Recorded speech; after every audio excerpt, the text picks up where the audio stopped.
I'll press the button to go live now. Yes. Pressed. Good voice. You should do the whole show with that voice. The whole We are live. What? Oh. Hello. Brian, do it. Do the voice. Do you think if I started like that, if people would think that's like a new yes from you, or they'd know it's me? I think they'd think that there's something wrong with their podcast player. It's like playing at the wrong speed or Neither. something. None of the above. Right. Thanks everyone for joining us. We got Andy, we got Shams. And Andy, my favorites. OG, along with like the pros. other two who are here. I'm sure they're good too, but it's gonna be they're tough like to beat my Shams second. and Andy. It is. I gotta say, I really appreciate, and Andy, I know, like, Andy brings the humor. I love having Andy at a live show. I really and Shams do. brings the and like the the knowledge. Too. You know, Shams brings the like corrections to anything you might have gotten wrong. Did you ever watch Around the Horn? There was like stats guy. Oh, okay, that's Shams. That's Shams. He's like the producer in the ear. Be like, guys, actually.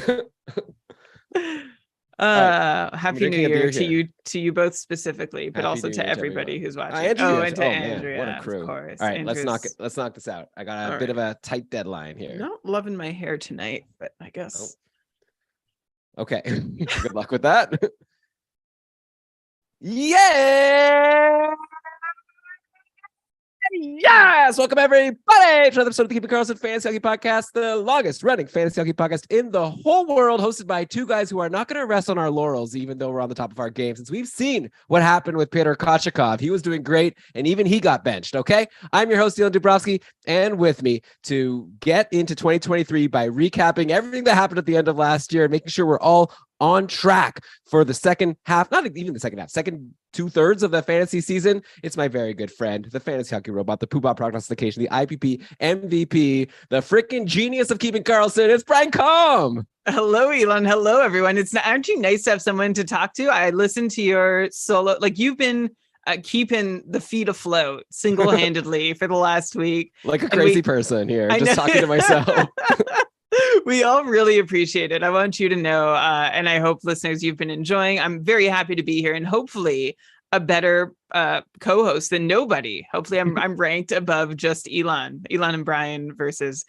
Anyway, I'm happy to be here. It was nice of you to say that like we're both at the top of our games, because that is absolutely not true. Like I wrote you a week, was it 2 weeks ago? I don't know. Time is kind of a mess because I'm in a bit of a fantasy hockey depression right now, and like it's a hard time of year. I know I'm not alone.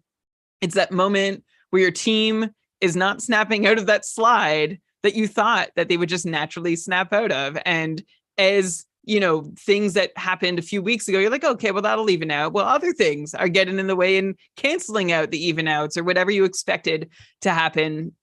And I know like there's this real temptation, and I'm feeling it right now. And I have for the last week or so, and I haven't done myself any favors. You feel like stepping back, and it puts you out of the loop, which leaves you in a bigger hole to climb out of when you do decide to check back in, especially in like the cupful. Like it's hard. Everyone's dialed in all the time. Well, that's what this episode's for. Anyone who feels checked out, we're going to get you in. We're going to get you checked back in, because this is the moment right here that you can start getting ready to whip your team into shape. Maybe the next week is futile. All right. It is for me, but maybe this is the moment where you take those first steps to get your team up and running 2 to 3 weeks from now. Like I'm personally screwed. Elon, I missed out on Eric Gustafsson. I missed out on Kalle Järnkrok. God knows, however many others. I added all the wrong guys. I passed on all the guys I should have added. I'm just getting wrecked in every way. I'm sinking to the bottom of my cupful tier 3 division.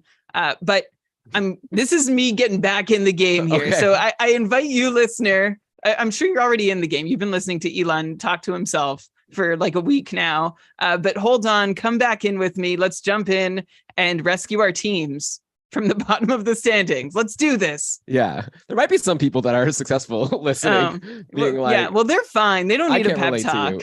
yeah, exactly. No, we got this. And you know what? I had a lot of these guys in my head. Like I wasn't out of the loop. I still didn't add any of them in a couple, unfortunately. I wish I had Järnkrok or Gustafsson, but alas, other people have jumped on them. But you know what? That doesn't mean that I don't know who to talk about on the podcast. So we're going to do our best. We're going to have a lot of fun. The plan is we're going to go around the league. Okay. Make sure we do a check-in on every team. So we're absolutely up to date on everything going on. Before we get into it, of course, Keeping Karlsson, presented by DobberHockey.com, the #1 fantasy hockey website in the world. They've been keeping everyone up to date all you have to do is read their daily ramblings every day. You know exactly what's going on. I use Frozen Tools to prep the show and to do all of my fantasy prep. It's the best. So Dabber Hockey, Frozen Tools, it's amazing. But okay, Brian, let's get into it. Let's just go in alphabetical order here. A classic team by team, starting in Anaheim. And Anaheim's a good place to start because next week they've got a Streamagami. If you heard me do the Stream Scheme episode, which dropped as the previous episode on the feed, I mentioned that's the team that has the best schedule of the week. If you add an Anaheim player, you're going to get 4 games. They're all light days. You're going to fit them all in. The only problem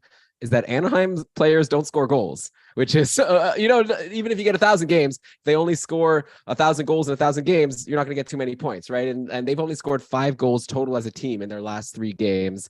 Trevor Zegras had 2 assists versus Vegas, but aside from that, he's been pointless in the other 5 of his last 6 games. He's had also lots of 0 and 1 shot on goal games. So Trevor Zegras really kind of falling off the map of a super valuable fantasy asset. I guess the best player on the team right now is Troy Terry. He has 3 assists in his last 6 games, not even that special. But okay, probably those guys aren't available. Let's say you're going to try to make a streaming decision next week. You're like, even though Anaheim's not scoring, I got to add one of these guys. They have a Streamagami. Come on. So Brian, I'm going to give you a forward decision and a defense decision. I want you to let me know if you'd add either of them. But you could also say none of the above. You could just be like, I'm not interested. And I'd rather go for 3 games from someone versus 4 games from one of these guys. But for the forwards, I think the next best options are probably either Adam Henrique, who's been on the top line and top power play. He had 2 goals in the game versus Vegas, but he's been pointless in 4 of his other 5. But, really good deployment playing with Zegras and Terry, or it should be. And then you got Mason McTavish, who's not playing on that line. He's been playing on a line with Vetrano and Leeson, but he has been on the top power play. He did score goals in 2 straight games before going pointless for a 2 games. So that's the forward decision, McTavish versus Henrique. And then the defense decision, you've got the guy on the top power play, Cam Fowler, was not doing anything with it. Only 1 point in his last 5, 2 points in his last 9, doesn't give you any peripherals. So he's been a really tough hold, but you keep telling yourself, he's on the top power play. That should be worth something, right? But of course, like I said, the team doesn't score. Then, or let's say the other option is John Klingberg, who's supposed to be really good in previous years with Dallas. He was always good. He's pointless in 5, barely perfs also. Second power play, but maybe he's due. So Brian, McTavish versus Henrique, Fowler versus Klingberg. What are your decisions here? I think, well, for the forward decision, I'm going to go straight through with deployment as being the answer. And Henrique, has some low shot games, which is kind of a bummer when you have him but he's on top line, top power play. And McTavish, he can pop off for 4 or 5 shots a night, but he also has his nights where he gets none or 1. Granted, he is more likely to get you 2 shots or more and do something for you than Henrique, but I think I'm going to go for the points. Nope. But I think I'm going to go, I'm going to go for the most likely place to get points from Adam Henrique over Mason McTavish, just because that second line in Anaheim doesn't seem like there's a whole lot to work with there. Frank Vetrano's on my waiver wire right now. And a couple of weeks ago, I would have been like, oh yeah, this is looking good. And I'm kind of just leaving him be, even though he's playing with Mason McTavish, which isn't even that much of a pull. So that's why I'm going Henrique at forward. And then on defense, man, this is tough. Cam Fowler, I feel like Cam Fowler, I don't like either of them. Cam Fowler or John Klingberg. I was going to say I was going to go Fowler. That's fair. We'll talk about some other defensemen on the show. Maybe the answer is just none of the above. He's just so boring, 0 or 1 shots a game for the most part. And even with great deployment, doesn't help you a whole lot. And then you have Klingberg, who also doesn't help you a whole lot, but at least, well, you'd like to think there's upside, but there sure hasn't been a whole lot of. So it forced me to pick one, Elon, and I will take Fowler. A really strange quirk of Klingberg is he has no assists in his last 17 games. This is not how a defenseman operates. He has 4 points. They're all goals. It's all very strange what's happening with Klingberg and Anaheim. So I think I'd just go Fowler, grit my teeth and bear it if I had to choose one of these players. Yeah. So Joe Pavelski just signed a contract today, $3.5 million for next year. I wonder if Klingberg will be able to beat that. He was hoping for a long-term, $7 million contract. I think he'll be lucky to get the 3.5 with how things have been going in Anaheim. I'm sure someone will give it to him, but I would hope my team wouldn't. One team that's flush with defensemen getting points, and the next team on our list here, Arizona. They're the opposite of Anaheim. They're scoring a ton of goals. They have 15 goals in their last 3 games, and they won 3 games in a row against LA, Colorado, and Toronto before finally losing to Tampa Bay. Giant killers here in Arizona. They're too good, but of course they had to take a hit. Nick Schmaltz is out. That sucks. I would have been excited to see what Arizona could do with this ragtag bunch, but they just lost one of their best players in Schmaltz. He had a 6-game point streak going, so we'll see if he's back soon. I don't think we have an official word yet. The Lions without Schmaltz looked pretty not great, right? In this game versus Tampa, Keller was playing with Travis Boyd and a call-up Carsoni, I think his name, or Carcone.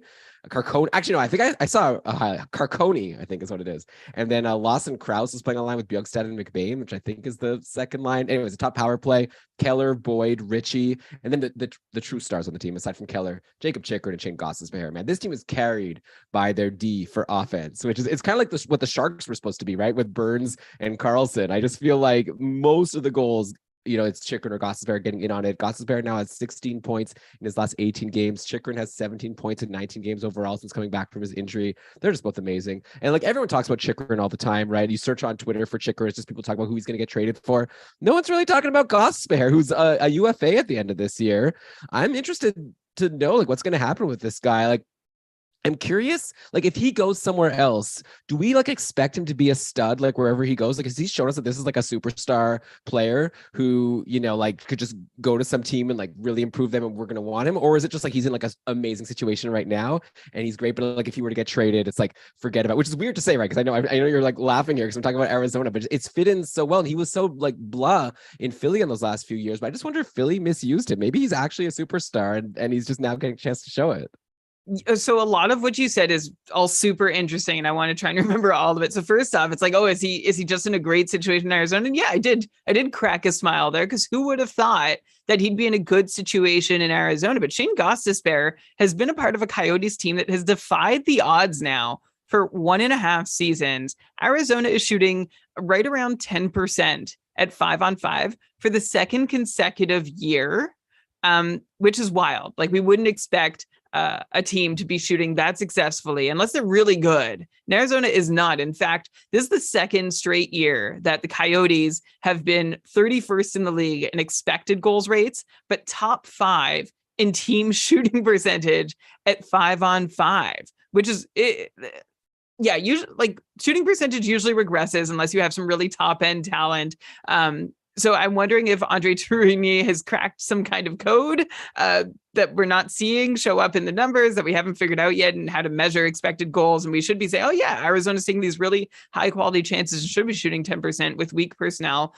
Or maybe the more likely explanation is that this is unsustainable production team-wide for 1.5 seasons now from the Coyotes. And Gostisbehere has been in there, right? 10% shooting percentage at 5-on-5 while he's on the ice. That's amazing. That's a great way to pick up points. That's one reason why Gostisbehere has been doing as well as he has been. Second reason, great power play production. And it seems sustainable too. He's pacing for above 20 power play points this season, which is a little bit ahead of what he was pacing for last year when he didn't have quite as much opportunity.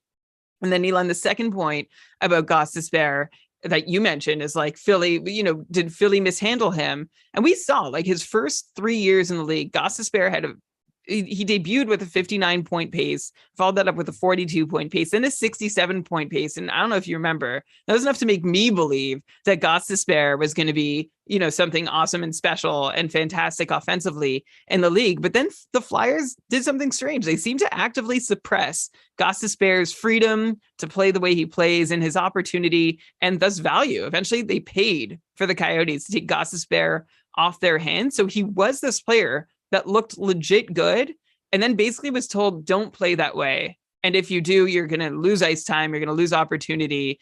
And then he got to Arizona and was able to play his game again. So I definitely think Gostisbehere has value as an offensive power play one quarterback type defenseman. And his defensive numbers over the years, they're not gangbusters. Like, I wouldn't want this guy being a top 2 defensive anchor for me, but he also hasn't been terrible. Like, I wonder if he could be Gostisbehere, someone better than, like Tyson Barrie, who has the offensive aptitude, but no defensive capability. And I think Gostisbehere is ahead of Barrie in that sense. So I think Gostisbehere fits in the top 4 role, offense first, defensively acceptable. And what does this mean for him as a keeper? Yeah, I'd be considering him. Of course, the caveat for Gostisbehere is that he lands somewhere that doesn't have top power play opportunity. That would be bad as a UFA. Or he lands with a team that doesn't like what he does defensively and ends up back in the situation he left in Philadelphia. John Klingberg, kind of a cautionary tale as a maybe. I don't know if it's totally fair comp, but it's one I'll just toss out there.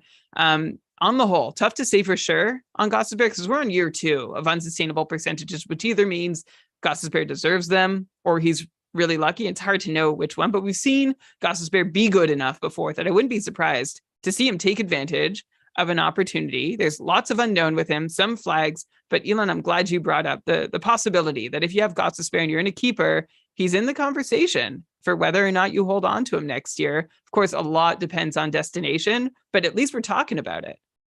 Yeah, and like maybe he'll get traded at the trade deadline this year, which will be interesting, or maybe it'll be a UFA signing. If it's a UFA, well, either way, he'll be a UFA at the end of the season, right? And so hopefully he and his agent will be smart enough to go to a team that will use him like properly, and a team that could use a top power play defenseman. I don't see why he would choose otherwise. Go back to a situation where the team actively suppresses the way he plays, but you never know. I'm sorry. I know you want to move on. I'm just trying to think of like the last power play one quarterback. Like we have so many cautionary tales recently. Like Klingberg is one, Krug's another that comes to mind. Like I'm trying to think. Let me think of a good one though. On the opposite side, like Tony DeAngelo was a free agent and he went to Philly, Gostisbehere's old stopping guard. And a lot of people were really nervous, right? They thought, oh, he's not going to fit in with Tortorella. We're going to talk about Philly when we get there. But it's like DeAngelo's been great. He's been good. Like and he kind of reminds me of like a Gostisbehere, right? Not terrible defensively, but not like the defenseman the team relies on. And he's like really good on the power play and gets a lot of points. I actually see those two as pretty similar, and it's worked out pretty well for DeAngelo. So it'll be interesting to see. By the way, while we're on Arizona, I wanted to mention this other line, the Lawson Krause line. Like I have to call it that because Lawson Krause is a thing now. He's on a 3-game point streak. He's up to 34 goals and 53 points. That's the pace he's putting up if he keeps up what he's been doing. I'm just curious to know if you think it's sustainable, like, or even if not, like Arizona plays 4 times next week. This is a former like high pedigree guy, right? He's not just like a garbage pail player who happens to be having a good season. Like he was the 11th overall pick back in 2015. So Krause is definitely someone that's getting on my radar. I was like, maybe he could keep it up. And he's like not even getting great deployment. He's on a line with Nick Bjugstad and who else is like Carconi. And then he's like not on the top power play, but he still keeps on producing. And by the way, for those super, super deep leagues, that Nick Bjugstad, he's doing stuff. He has goals in 2 straight games, points in 3 straight. He was like left for dead, right? Like we used to think he was good. He was a first round pick also way back in 2010. And he was looking like he was going to be a key part of Florida, but before he like totally fell off the map. Anyway, it's been a good line lately. So I just wanted to bring them both up and curious to get your take on if Krause is someone who you're interested in at all, or if you think it's totally going to fall off. I don't think Lawson Krause is going to keep up this pace. I mean, so far for the season, like he's on above a 50-point pace, which is good, but that's being helped by him scoring on 22% of the shots he takes in all situations. Krause is also benefiting from even above what Arizona's average on ice shooting percentages. His is at 13% at 5-on-5. That's too high. I think Krause, and but like you mentioned, he has this pedigree of being picked early.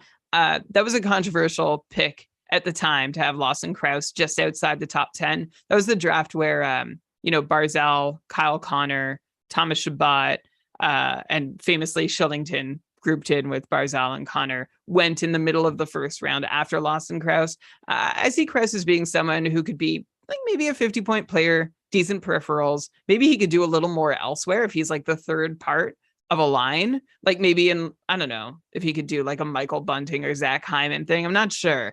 But I wouldn't say that he's going to really keep up such a huge pace. I think around 50 points is about where Krause deserves to land. And Bjugstad, we've been with him over the years. He lived in Minnesota, in Florida. I don't have much time for him these days. If he's working himself into a streamer conversation, cool. But I'm not looking back at him being an early pick in the 2010 draft and be like, maybe this is his moment. He's finally reaching his upside. Yeah, I'm just saying it's cool to see him producing and doing well, like having a bit of a bounce back. People go to Arizona to resurrect their careers, apparently. And, Bjugstad or retire. Well, sure. That's true. But hey, like, remember, like, I don't know, Antti Ranta, like, wasn't doing that. I think, or no, he was doing it. There was a goalie. Oh, who am I thinking of, Brian, who was like a nothing goalie? And Kemper. Kemper looked like garbage for a couple years and went to Arizona and became a superstar. It's a magical place, okay? It's like a field of dreams or something. Your career is either revived or killed. Well, no, I don't think it gets killed, but like you think like a Phil Kessel maybe? Yeah, or like Alex Galchenyuk. Like a lot of guys also end up going there. I guess that's fair. I guess I'm also thinking of like a Louis Eriksson, where you get sent there because a team's dumping your contract. Well, you're being sent off to the pasture. Yeah. Yeah.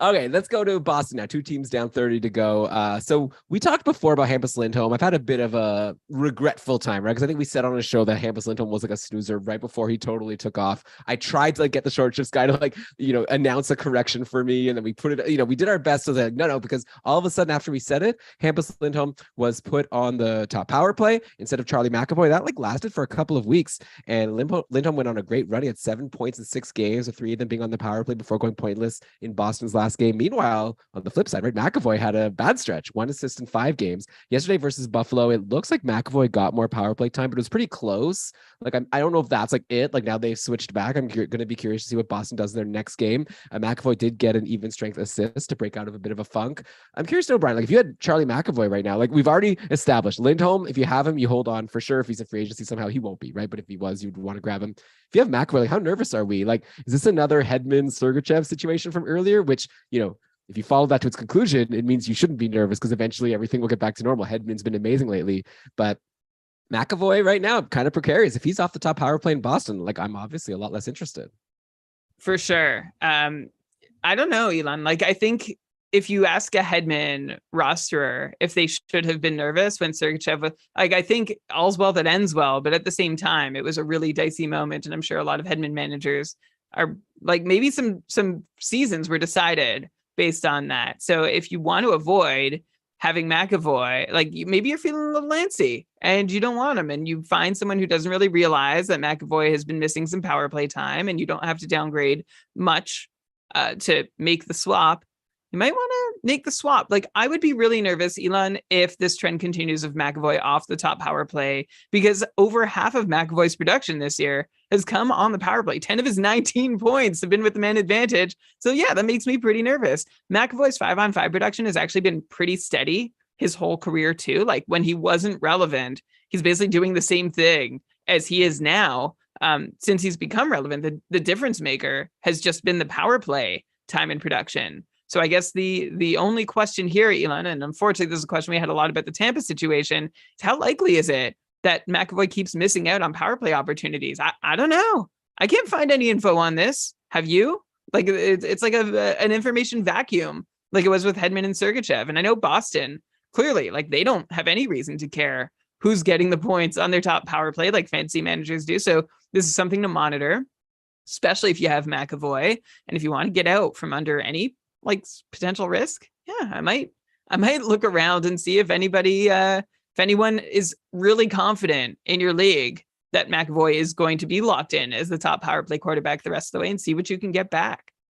Yeah, I mean, obviously you're not selling for cheap, right? Like Andy's saying in the chat, like McAvoy's going to be 5. His 5-on-5 production is great, but like I don't want fine if I have Charlie McAvoy. I probably used a really high pick for him. I want him to be amazing. Yeah. And so like you said, obviously depends who you can get. Yeah, and I wouldn't be downgrading a substantial amount. Like, if I'm just looking from a points only perspective, maybe I'll give up like a 5-point projected pace. Like the goal is to try and catch someone a little unaware of the situation, or find someone a little too overconfident about McAvoy's role in Boston, that you could just escape the situation without really having any material change to your roster. I mean, that's ideal, right? Because yeah, it is a little bit concerning. Also concerning Taylor Hall, I guess that like line 3 second power play deployment ended up catching up with him finally, which I guess it was bound to happen, right? Like, he was on such a scorching hot run, which made like no sense, because normally, bottom 6 second power play guys don't get like points every game, including multiple multi-point games. Anyways, Hall's gone cold. He's pointless in his last 5. I assume moving forward, he's just going to end up somewhere in the middle. Like, I'm curious to know, like, if you had him in Cupful, are you holding the Keeping Karlsson Ultimate Patron Fantasy League? It's a 14-team deepish league. Obviously, you don't want to hold a guy who's doing absolutely nothing, but we saw how amazing he can be. And he is Taylor Hall. He's a big name. Generally, I don't like holding people with deployment like this, but has he earned enough leash from us from what he was doing before that no matter what his deployment is, you have to hold rest of season because we see what he's capable of? No, I think you can like stream him out the way you would have. He's on the 3rd line. He's still on the 2nd power play. There's not a lot to like about Taylor Hall, which is what we said about him the last time when we said, like, you can forget it. And of course, then he got hot scoring with like Trent Frederick and Charlie Coyle. He's a good player. He can put up points from the 3rd line, and maybe he's like on the higher end of your streamers, but as long as he's 3rd line, 2nd power play, no thanks. That's fair, but I do think of like the third line, second power play type people in the league, he's like the most likely to get a shot back on the second line. You know, like things could change quickly and you could easily regret it. So maybe if like you're desperate and you need like help right now, but like you could swap him for like, we'll get to Cali Yarncroc, like someone like that. But you know, like long term, it's very possible like Yarncroc gets bumped from his line and Hall goes somewhere good. Or even we saw Hall was capable of producing. It's tricky with Taylor Hall. But anyways, yeah, I think high end streamer is a good classification and like a late cut to your roster if you're looking to stream. Like, you don't need to jettison the guy because there is hope. But Elon, if you've been holding out hope for like 3 weeks that this situation wouldn't hold, you've been sated along the way by this unexpected production from poor deployment. But that's it. Yeah, no, for sure. And it's the kind of thing where like, you know, as soon as you drop him, that's when he's going to go hot. But as long as you hold him, he'll do nothing. That's the way I feel like if I had him right now. And of course, since we're on Boston, I won't even ask a question, but obviously we should probably mention that like Pasternak has been like insane. Bergeron bounced back from that cold streak like we said that he was going to. Marchand has been great. DeBrusque, like they're all good. So anyway, nothing to say. The guys who you'd expect to be good on Boston have been very, very good. Even Pavel Zacha has been pretty good. You'll hear more about Pavel Zacha if you listen to the Stream Scheme episode that I recorded and that Brian mentioned earlier on. Let's go to Buffalo now. They are also scoring a lot of goals. They've scored 60 goals in their last 13 games, which adds up to like 4.6 goals per game. You know you're going to get some goals if the Sabres are playing, and the majority of them do come from that top line of Thompson, Tuck, and Skinner. They've all been amazing. Nothing to say about them. Unfortunately, next week, Buffalo only plays twice, so not a great schedule. I feel like even on a team that scores so much, I don't know if I'm holding anyone that's not on their top power play. So that's obviously Thompson, Tuck, and Skinner. Then you've also got, I totally blanked. Oh, Dylan got Dylan Cousins, who I would hold. He's been doing great as well on his line, and also, like I said, on the top power play. Obviously, Rasmus Dahlin is the quarterback. You're not letting go of him. Aside from them, I don't know. They have some guys who are all potential to score in a game where Buffalo only plays 2 times. I think you can let them all go. And that probably even includes Kyle Okposo, who it's nice to see him heating up again. I've always like really appreciated seeing like Okposo go on these hot runs like late in his career like this. Cause he went through all those injuries and things were tough. But he had a hat trick versus Detroit. And he also had points in the previous 2 games. He was pointless versus Boston yesterday. He's playing on a line with Good Branson and Krebs. Not Good Branson. What's his name? Gergensons and Krebs.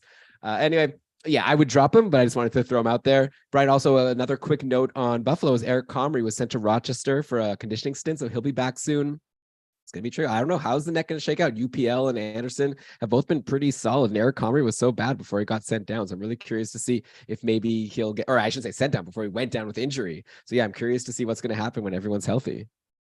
Me too. The Sabres have a situation on their hands in net because, as you said, Luokkanen and Craig Anderson have been doing great lately. They've combined for 6 straight wins, and in those wins, 5 quality starts. And the one that wasn't bad. It was like a 903 start from Ukko-Pekka Luokkanen. And like you said, Elon, Comrie was like clearly struggling. Like he had a whole run of games below 900. And then had a decent game before he got injured against Ottawa back in mid-November. So he's coming into a situation where there are 2 goalies playing better than him, but he hasn't had a chance to get back on track since we last saw him. So I would say if you have room in your IR, you could add him because I'm curious to see if the Sabres just send Luokkanen straight back down, say, yeah, Comrie and Craig, have it from here. Thanks for your help. You go keep getting games in the AHL because they can do that in Buffalo. It won't be hard for them to send UPL down for free. And in that case, you might be happy to have Eric Comrie on your roster. So maybe stash him just so you can see how this plays out. And then you mentioned Okposo. I guess this is not a whole lot to say about Okposo. He was shooting just a demonstration that the numbers don't lie and are generally true. Okposo, he was shooting 4.5% before this little run. He's been shooting a bit more lately. That's great. Now he's shooting 10% with 4 goals on his last 14 shots. Good for him.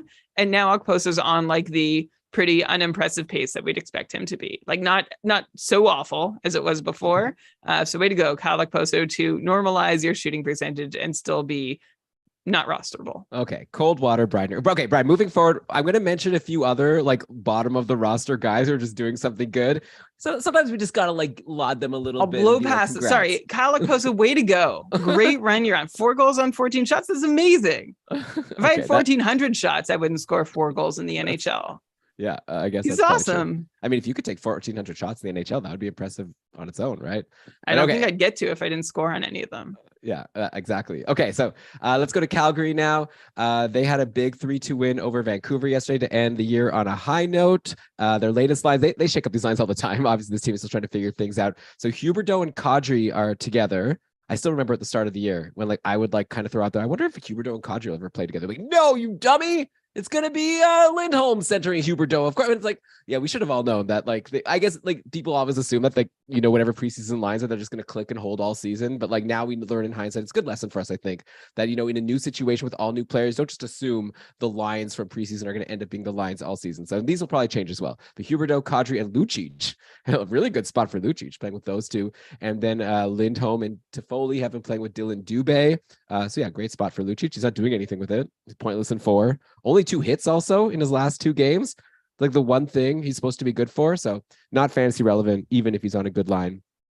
Tyler Toffoli looking really good lately. 9 points in his last 7 games after his assist on Lindholm's opening goal yesterday. Toffoli up to 30 points in 38 games, so 65-point pace. I feel like people were expecting like a really huge year from him when we saw his deployment at the start of the year. I guess like overall it's been pretty meh, like not terrible, not great. I don't know, Brian, do you think that we're going to see like Toffoli end up higher than this 65-point pace or lower, or is this exactly where we think he'll end up? Yeah, I would like to not say higher or lower. I'd say that Toffoli is likely to be closer to 65 than either 60 or 70. Seems Fair. like a guy getting about exactly as much as we'd expect given his stats. So yeah, just let me take the 65.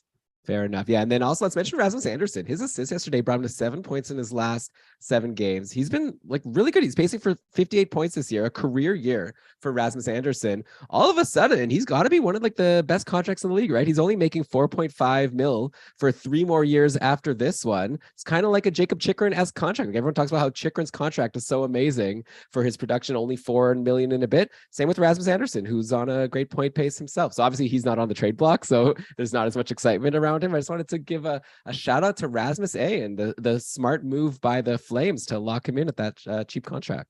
Shout out to Rasmus A or R. Anderson, whatever you prefer. You know, he really hasn't left much doubt at all about the player he is since Anderson went on that run that he started just about a calendar year ago now. And it's nice that it's largely continued. So love what we see from Rasmus A. Yeah, exactly. Okay, let's go to Carolina now. Okay, like I mentioned at the start of the show, I don't know what's going on, but Antti Raanta, 4 games in a row going into today, and Raanta got the start again today. So make it 5 starts in a row for Raanta. And you know what? It maybe wasn't pretty, but he got another win. He only stopped 24 of 28, but that was enough for a 5-4 win over New Jersey in the shootout today.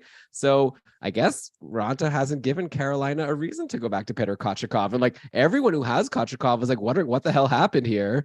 Like there was at some point word that he had like a tweak, and maybe that's why he was like being benched for a game, even though, or, you know, playing backup, even though he was like on this amazing run. Like the last game he played was against New Jersey back on December 20th. He stopped 37 of 38, just another game in his amazing run where like he never would let in more than 2 goals in a game. Kochetkov, rookie of the month. He just got announced this today as the rookie of the month for December, someone who hasn't played since December 20th.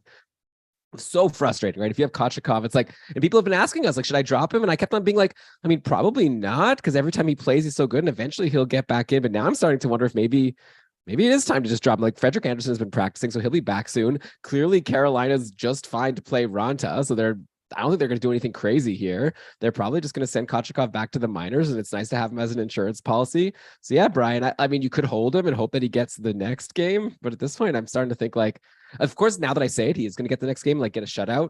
But like, I don't know. I feel like at this point, probably, and it's probably like too late, and people are so annoyed. And also, it's like the people who could have jumped on Raanta. Like we're probably all frustrated ourselves. Like, why didn't I jump on Raanta like 5 games ago? I could have gotten 5 straight games, all wins. But a lot of us just left him on our bench because we kept on assuming that Kochetkov was going to play. It's just like a really weird situation in Carolina's end. I don't even know what happened here, but obviously they know what they're doing. They win every game.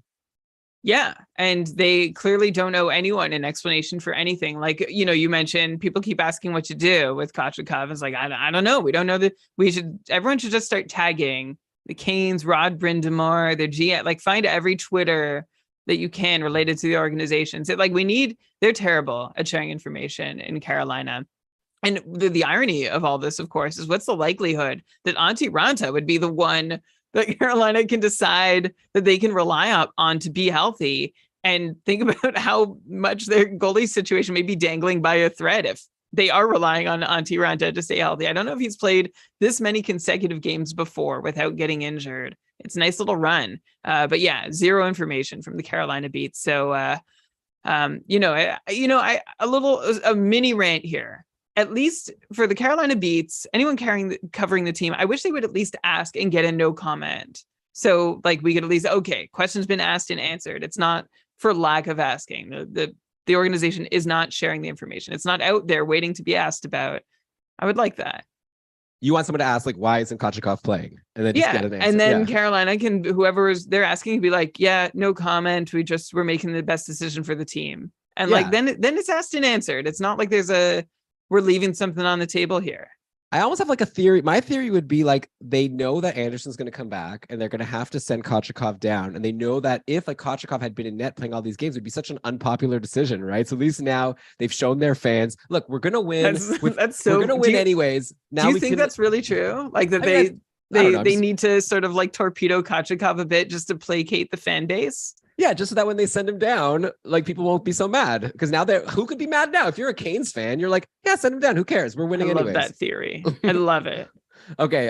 By the way, Jordan Staal finally had a pointless game in the 4-0 win over Florida. And it looks like Staal once again went pointless today in the 5-4 win over New Jersey. So it was a great run. We've seen it before from Jordan Staal, but looks like it's probably over now, right? I think it's time for people to move on. Thank him for the production and move on to your next streamer. Yeah, definitely. Jordan Staal, that best third line in the league with Jesper Fast and Jordan Martinook. Maybe not the best third line, but like the most flammable third line in the league. When any of those guys gets a point, you might want to jump on them because it could last for a few games. But now that it's done, it's done. I love the word flammable. I feel like we maybe invented that before and then forgot that we had. But now I'm getting a bit of a vague memory here, but we should definitely use that more often. Like a player or a team is flammable. By the way, Tero Teravainen, not flammable this season. He's pointless again today. 5 goals from Carolina. Teravainen off the top power play again. Brian, I've got him in our like keeper league that we're in together. I don't know why you do. I wanted to drop him so long ago, and John, my co-manager, was like, yeah, but he's good. Like, he's supposed to be good. I don't like just like, John's been burned from a few bad drops. I've been burned from a few bad drops. So like, I don't know. I'm sure if I drop him, he'll be good. But like, it's so weird. He's been a superstar for years, and now all of a sudden this year, just nothing. But okay, I think it's time to move on. We've explained it very well on the show. He's not getting the top power play deployment. Yeah, and as soon as I drop him, he'll get it. Yeah, we've all been burned. So this is how you know we're mid-season. We're all just talking about how we're afraid to do things because of all the times we've done a similar thing and it's gone wrong. And that's why both of us are losing in our couple leagues right now. I'm doing well in that keeper league though. Me too. Terrifying. Yeah. Thanks, John Newhold. See you in the finals, Brian and John Newhold. Okay, there's some other good teams too. Okay, let's go to Chicago now. Actually, Brian, let's take a quick break here, okay? We're a bit behind schedule, but I think it's still a good time for us to stop down, take a breath, hear a word from our great sponsors, and we'll be back in just a sec with some more C teams, Chicago, Colorado, and Columbus. Just a second. Listen to Keeping Karlsson. All right, we are back, Brian. We're going through the league, getting back up to date for everyone who took the holidays off here. We're going to go to Chicago, and like Anaheim, this is another team that is not scoring goals. Only 2 goals now in their last 3 games. Things are getting pretty dire over here. We got a tweet from @KCWin66. Classic Twitter handle. Do you think it's time to cut Seth Jones in a points league? I have Makar and D'Angelo, and I have Tony on my IR. But anyways, there's like thoughts on Jones pacing for 50+ points rest of season, and I responded saying 50+ points. I'd be happy for him to be like half point per game. Like I think I think my answer is no. Like we'll see if Brian says, and like Brian's been big on the cold water today. So I can't imagine now you're going to change your mind on Seth Jones of all people. Like Chicago doesn't score goals. He's not like Patrick Kane who might get traded, right? He's got a long-term expensive contract. It would be like really weird for them to trade him at this point. So I think he's stuck here on a team that might even trade Patrick Kane. Seth Jones only 1 point in his last 6 games. He's pacing for 33 on the season. I'd love for him to get to 40. And I honestly don't even think that might be in the cards. So I don't know. No way he sips 50, right? This is my opinion anyways, not to like ask you a biased question, but come on, Brian, there's no way, right? I don't know, Elam. I think I might surprise you here. Like, first off, though, I look up a lot of guys, okay? I look up guys. That's what I do. And when I looked them Brag up here. Look at this guy. I've looked up a few guys in my life. I see a lot of points per 60 rates when I look at these guys at 5-on-5, and I'm used to seeing certain numbers within a certain range.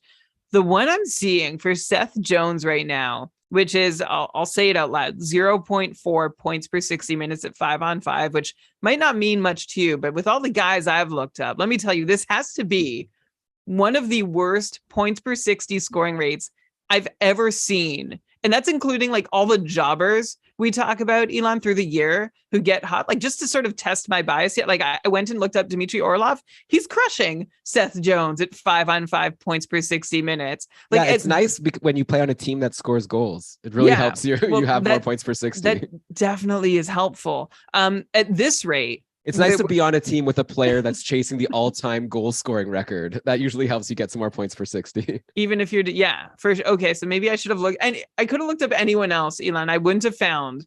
It's a shocking number, shockingly low. At this rate, if Seth Jones is playing not quite 20 minutes a night at 5-on-5, it's going to take Seth Jones 6 games to get one single 5-on-5 point, which coincidentally, Elon, is the cold snap you've just mentioned. Seth Jones has just 3 5-on-5 points all year long in 25 games.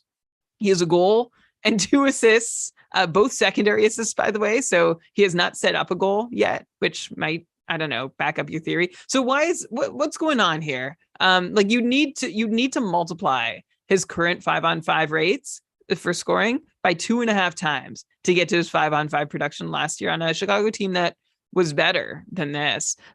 So why is Seth Jones struggling so much? Well, 30% points participation rate at 5-on-5, way too low. He has that one single primary point at 5-on-5. The on-ice shooting percentage of his team while he's on the ice at 5-on-5, just 5%. And also on the whole, Seth Jones, to add insult to injury, is down 90 seconds a night of ice time. On the power play, he is shooting more though, which is actually helping. I don't know if you noticed, Elon, but he's taking more shots per game. Compared to last year, Seth Jones should probably have 1 or 2 power play goals by now with the frequency and quality of the shots that Seth Jones is putting up with the man advantage. He's also barely participated, relatively speaking, in power play goals scored while he's on the ice. Seth Jones was in on 70 to 80% of the goals that he had been on the ice for on the power play in Columbus over the years. 55% in Chicago last year, which was a drop. This year, he's down at 37%, which is like unsustainably low too. So I will see, which is unsustainably low. So I will say, Ilana, if I'm looking at everything outside this variance, quote unquote, because like some of it is because the team is garbage. But I will say, I don't see massive differences in Seth Jones' underlying numbers this year compared to last year and other years. And that includes, really does, like it includes his on-ice performances of his teammates. Even though we might say, we're watching Chicago, they look terrible. The numbers are telling a story that means that says, hey, this team is not significantly worse with Seth Jones on the ice than they were last year. So this means this could be a great buy low moment for Seth Jones. Or you could say, like, I don't want any part of any of this. I'm just gonna nope right out of Chicago. And I would lean towards staying away from Seth Jones, but I also don't think it's impossible, Elon. Like you seem to think that 50+ point pace was like impossible. No way. I don't think so. Like I will take the under on the 50-point pace the rest of the way. Okay, what bet can we make? 45? I don't know. I'd say 0.5 point per game the rest of the way. Okay, I'll take the under. Okay. All right. I'll take the over. And he gets you a couple blocks. He gets you 2-3 shots a game. That's not so bad. And also remember, Seth Jones he's only played 25 games. So like there could be some small sample shenanigans with the variance. There's reason to believe here, Elon, and I'm digging. It's hard to imagine anyone finds really smooth success in Chicago. Like on any other team in the league almost, I'd say, yes, Seth Jones gets back to 50 points. But on this comically bad Chicago team, I can't quite say that's true. So the easiest thing to do is just stay away. But if you want to make a little bet and take a little run at a guy that some manager in your league is probably desperate to get rid of, you might want to just kick tires and see what they're asking. Yeah, or just wait for them to drop him and then get him for free. Yeah. I can get behind adding him for free. I don't know. I guess it depends what the cost is. I just worried that once they trade Patrick Kane, if they do that, oh boy. But okay. Let's go to Colorado now. Hey, Nathan MacKinnon is back.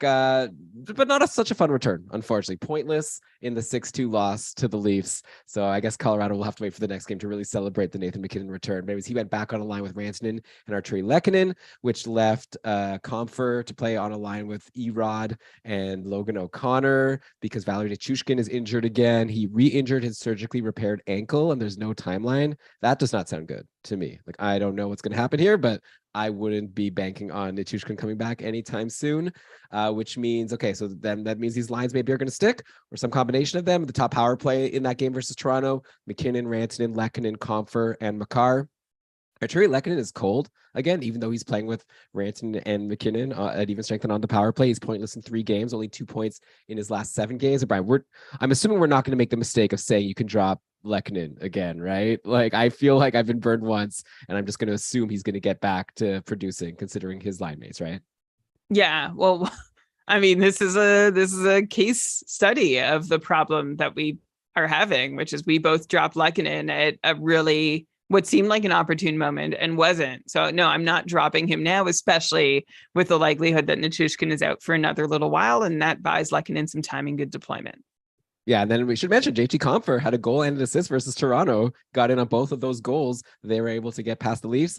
He now has 6 points his last 4 games, and Colorado, decent enough schedule next week, Monday, Thursday, Saturday. Actually, that's not even that great of a schedule, but at least you can get him for Monday and then reassess, I guess. I don't know. I would take Compher over Jordan Staal. I'll say that. But we're going to have some other guys that I think we're going to be more excited about than JT Compher, even though it's nice to see him on the top power play and producing at the moment. Are you higher on him than I am? On JT Compher? Yeah. Like, great that he's on the top power play, but that just makes him like I'd stream him ahead of Taylor Hall. How about that? That's an interesting one. I think I might take Hall. But okay. Let's go to Columbus now. They're not scoring. Supposed to be the one who loves Taylor Hall on this show. I don't love him. I really don't love JT Compher, I guess. Yeah, me neither. Okay, so Columbus also not scoring very much. Only 14 goals in their last 8 games. That's very bad. It's less than like 2 goals a game, right? Adam Boqvist has been quarterbacking the top power play, and he, to me, is like worse than Cam Fowler, if I'll say. Like, I know people love jumping on a new top power play quarterback, and when he came back, he got taken in like all of my leagues, and since then I think he's been dropped, or if not, he will be dropped soon. He did get an assist in the last game. It was a power play assist. It was against Chicago. I don't know. Boqvist has gotten top power play before, and I've never seen him produce there in Chicago, in Columbus, like when Werenski was injured last year. So I don't know. If it's me, I'm staying away, but it's a good spot for him to be in. But I need to see him actually produce before I'd be interested in him. Like, I did the stream scheme. He's like low percent rostered. Seems so. Columbus plays 4 times next week, and I picked Jake Wallman as one of my streamers ahead of Adam Boqvist, and I feel pretty good about it. So we'll see how the week plays out. What else is going on here on Columbus? So Laine has been out with COVID, so he'll probably be back at some point soon, you would assume. Kent Johnson got that line 1 spot with Gaudreau and Laine before Laine went down. And we on the podcast were like pretty high on him, right? Like, we were like jump and grab Kent Johnson. It was after the Boone Jenner injury, right? And we were like saying, you got to get him. It's going to be like at least a month. Maybe like we were like too excited here, right? Like, at the end of the day, he's Kent Johnson, who like has a big pedigree. He's going to be good one day, but he scored goals in a couple games since then, has been quiet. I think we probably have a lesson here. Like, I think I might have said pause the pod, and I'm kind of regretting it now. So, we're about accountability here, keeping Karlsson. And I think maybe I was too excited, at least, Brian. Maybe I don't want to include you here, but I was too excited about Kent Johnson. I would say that at this point, he's an interesting streamer. Maybe Columbus plays 4 times next week, but like, they also have Emil Bemstrom, who has scored in 2 games since he came back, and he's not on the top line, but he's on the top power play. Like, I think I'm like similarly interested in Bemstrom, and I'm not saying like pause the pod for Bemstrom, right? So I feel like him, Johnson, Nyquist, maybe Roslovic, I feel like they're all kind of the same at this point. Like, I'm not like higher on Kent Johnson than any of these other guys.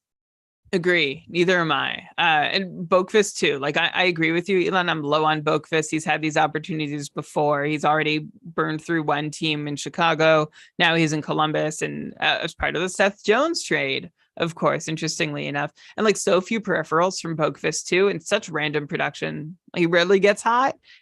Which means you can forgive yourself if you miss out on a few good games from Adam Boqvist.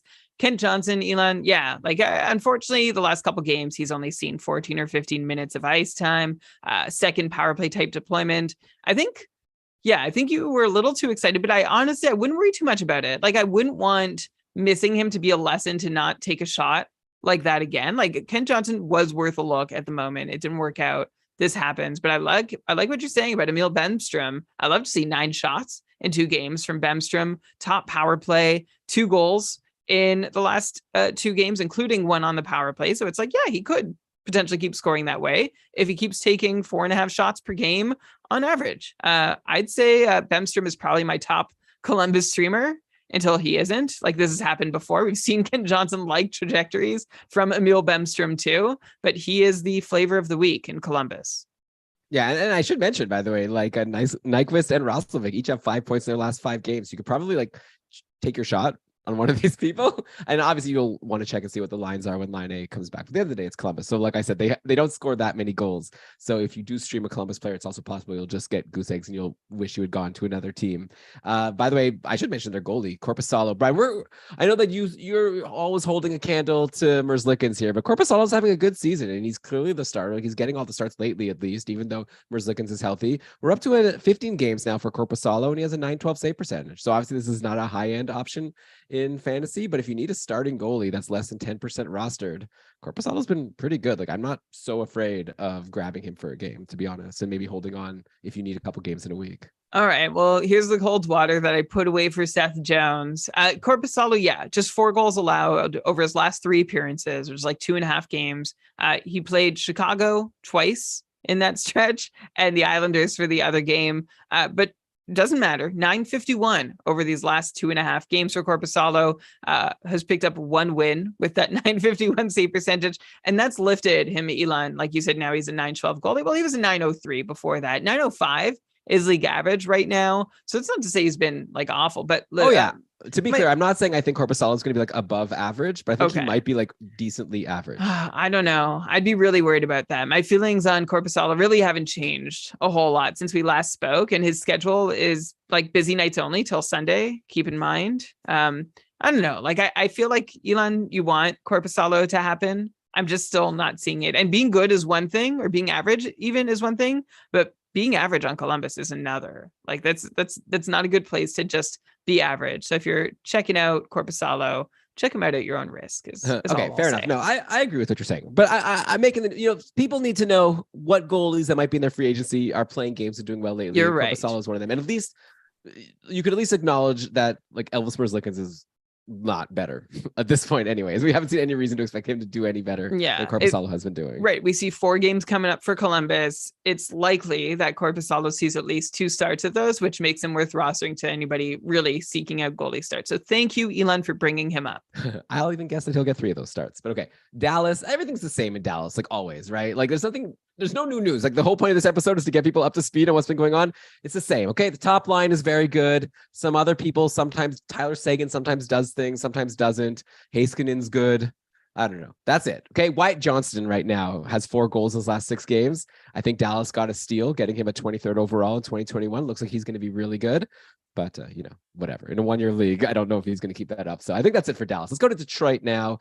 Ville Husso has been ill, which means my guy, Magnus Hellberg, got the start versus his former team from this season over Nedeljkovic, which was interesting, right? Like, it was Hellberg that got the start versus Ottawa, even though Nedeljkovic is healthy and fine, and Hellberg got the win. So I don't know. I think Nedeljkovic has been so bad this year, and with Hellberg looking decent enough as a backup, I think Nedeljkovic might be going the way of Cal Peterson soon and maybe getting waived. We'll see if someone claims him. This is obviously conjecture on my part, but I think Hellberg is shown to be better than Nedeljkovic at this point. So I think he should be the backup in Detroit. I think Hellberg has proven to be better than Korpisalo too. We love Hellberg. I think that Hellberg is probably better than Korpisalo. He's good. I love how much you think Hellberg has proven in like 4.5 games. Well, okay, but no, I will just say Nedeljkovic has proven to be like really terrible. Like, I think that Nedeljkovic is just like not up to the task this season. He has like an 880 save percentage. Every game he plays is bad. I agree. I would throw in the towel on Nedeljkovic too at this point if I'm Detroit and see what Hellberg can offer me.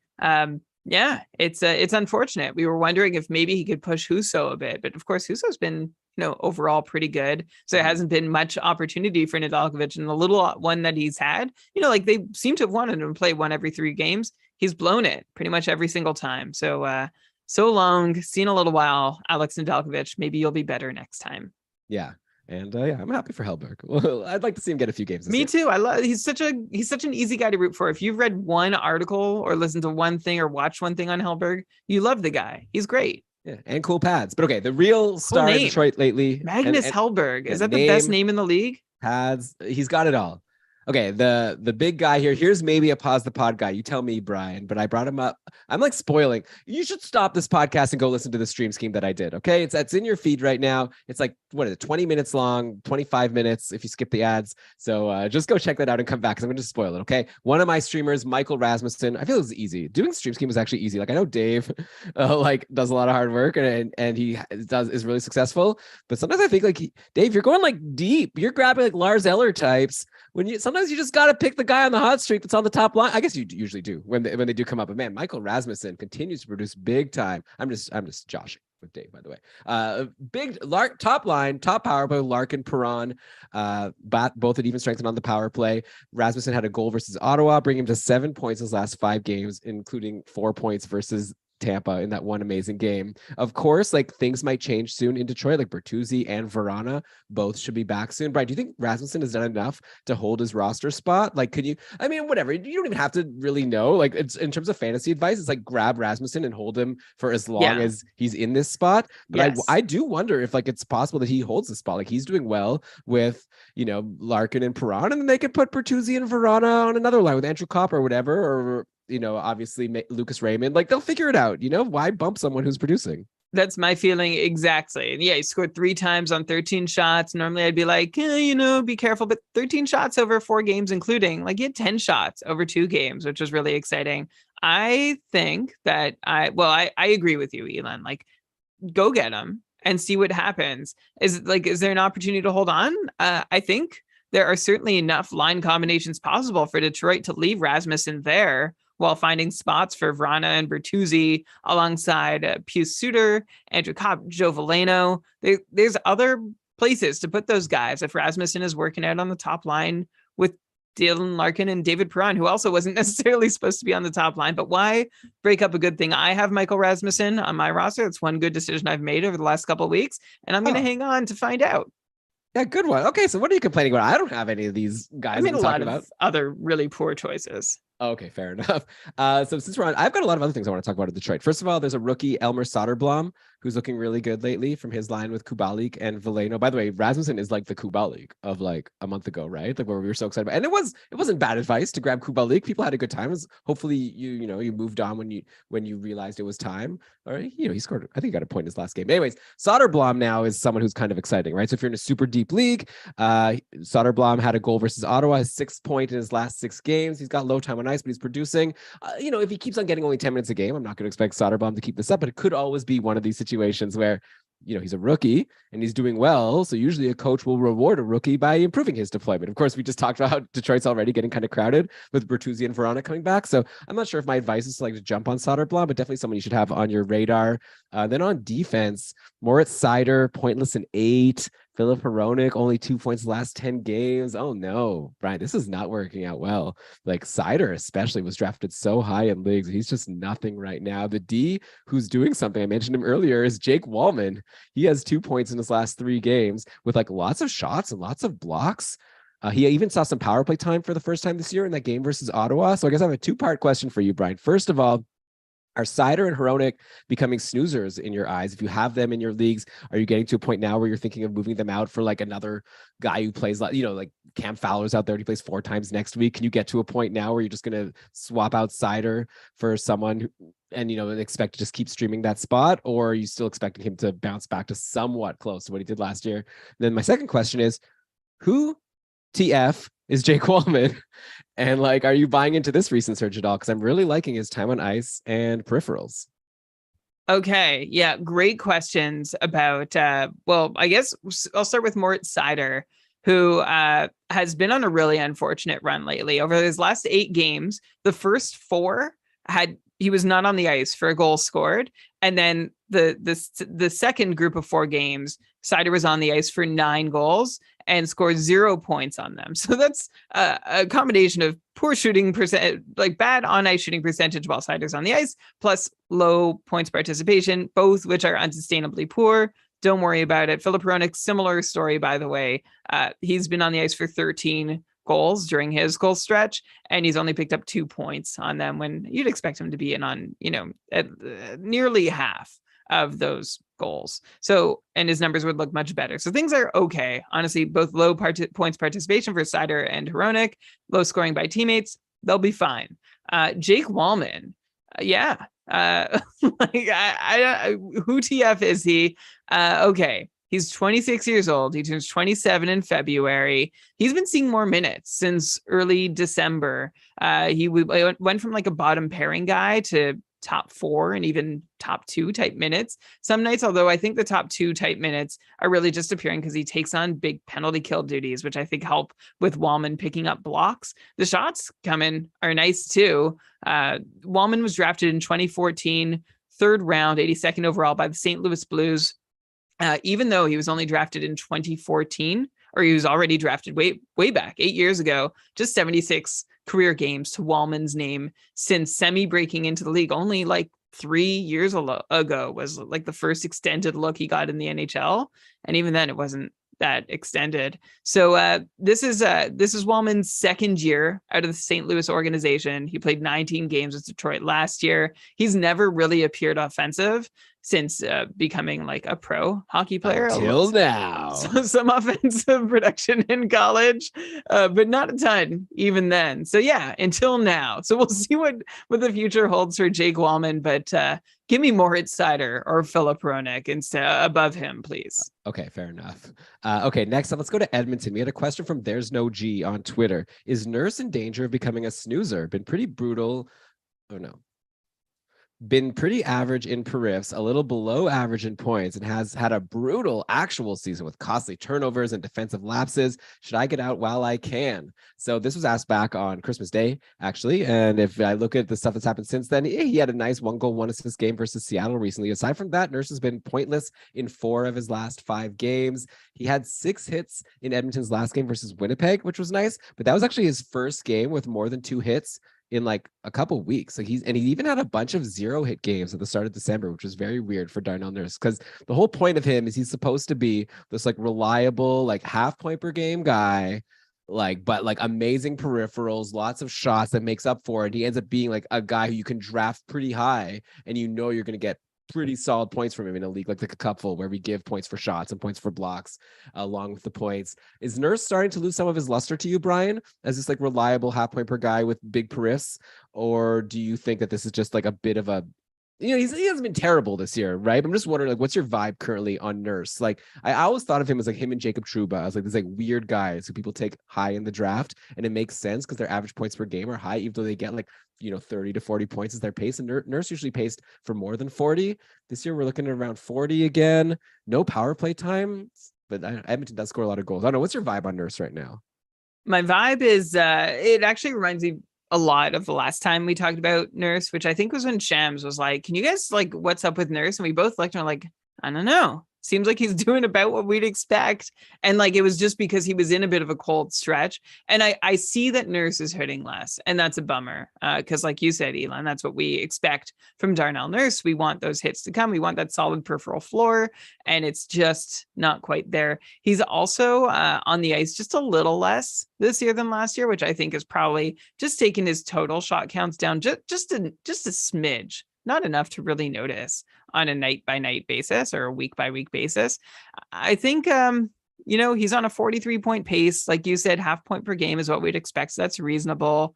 It's a bit of a cold snap for Darnell Nurse. There's ups and downs through the season. I think this is just a down. He looks like the same old Nurse minus the hits, which, yes, is a bummer. Not to minimize how much that stinks for anybody who's relying on Darnell Nurse to hit. But yeah, I don't see any reason to be like really alarmed outside of that about Darnell Nurse. All right, fair enough. I should probably also mention Connor McDavid, a very rare pointless game to end the year versus Winnipeg. How about that? Of course, before that, he had 5 points against Seattle. So I guess he still covered you for the week. McDavid. What do you think McDavid does like when he goes home after a pointless game? Does he like trashes his like house what was the mausoleum house that he owns? Yeah. Or like, it goes to like an axe or like one of those smash rooms. Like has to do something to take out his anger, or like texts all his teammates and tells them how disappointed he is in them. Right. Yeah. Well, I mean, let's see who his line mates were in this game versus Winnipeg. Okay. Hyman and Puljujärvi. Yeah. He's probably just like, messaging the GM, just being like, can we get Puljujärvi off this team already? This guy's, he's not definitely helping. Puljujärvi. Okay, let's go to Florida now. Barkov came back from his injury, had a huge 3-goal 2-assist game versus Montreal, which are a much easier team to score goals against than Carolina, who shut them out. So obviously Barkov didn't get points in that next game. By the way, since we're here, Bobrovsky is looking like a starter again. So I think earlier in the season, I was like, it's very clear that Spencer Knight is the starter and Bobrovsky is the backup. And obviously that's goalies in the NHL, right? So it's totally flipped. Knight finally got a game in that game versus Carolina. He took the L. So I'd imagine Bob will go again on Tuesday. I'm sure at some point this season, Knight will go on another run. Like I wouldn't be surprised if Bob has a couple bad games and Knight goes on a run. But at this point, for now, if you're holding Spencer Knight, you're snoozing. Like, let him go. He's probably not going to play that much. And Bobrovsky is the starter as of now, as of January 1st, 2023. Yeah. And like you, exactly. We need the date time stamped on that because things can change quickly. Like you said, Knight can go on another run. Bob could have a hard time. But remember the last time we mentioned them both, it was that Spencer Knight still like has not put together enough good games in a row to be a legit challenger to the job. So it's not surprising that Bobrovsky had enough time to right the ship, and maybe a touch surprising that he did, because we've seen a lot of bad hockey from Bobrovsky in recent history. But it's nice. It's nice that we have like a cut and dry goal, like in a year that we would just love some just straightforward goalie situations. We've got one back, which is nice, except for those of us, including unfortunately myself in one league, who gave up on Bobrovsky at an inopportune moment. I mean, at the time, it seemed like the right idea. If you have Bobrovsky now, by the way, it might be a good time to trade him, right? Like you'll probably get decent return. And I still don't have like full faith. Like with goalies, you never know. Like this is obviously just a guess. But if you can get someone back, maybe like you have enough goalies where you can trade him for like a more reliable skater or something, and then grab like a goalie out of free agency. And no, Brad, I'm not going to say grab Korpisalo out of free agency, but like there might be some like goalies out of free agency that could, like a Copley if Copley is somehow in free agency still, and you have Bobrovsky, trade Bobrovsky for like Zach Hyman or whoever, like a really good skater. Maybe that's shooting too high, but get someone really good and then grab Copley. Anyways, okay, let's go to LA now. Speaking of Copley's team, that's probably why he was on my mind. Some very hot and some very cold players on LA, and it's not the ones you'd normally expect. So the hot players, so Trevor Moore has been out. So Alex Iafallo has joined that second line with Danault and Arvidsson, and all three of them making beautiful music together. Wow, what a run for this line. Danault now is up to 9 points his last 7 games. Arvidsson 6 points his last 3 games. Iafallo's having a great year. Like he missed a lot of time with injury, but now he has 7 points in his last 6 games. So I don't know. All three of these guys, very interesting to me. On the cold side, you have the 2 top players. Okay. Kopitar, pointless in 5 games now, 0 or 1 shot in his last 4. Shams asked us to talk about how worried we should be about Kopitar. And then Drew Doughty, he had an assist yesterday in the loss to Philly. That was Doughty's first point in 5 games. So Brian, are we at a point now where any of these hot or cold streaks have changed your perceptions of these guys for the rest of the season versus how you felt for them, say, a month ago? Versus how you felt about them, say, a month ago? Like, are you like a lot higher now on Iafallo, Danault, or Arvidsson, or a lot lower now than you were on Kopitar or Doughty?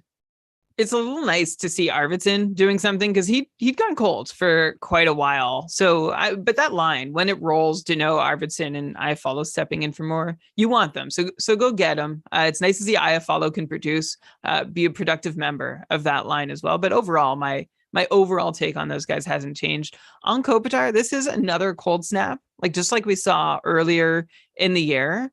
It's a little concerning. He snapped out of the last one, though, so all I can do is hold my breath and hope that he does the same this time around. If it goes for another 3, 4, 5 games, then I'll start getting concerned, and I'll try and we'll keep digging. But for now, I don't see.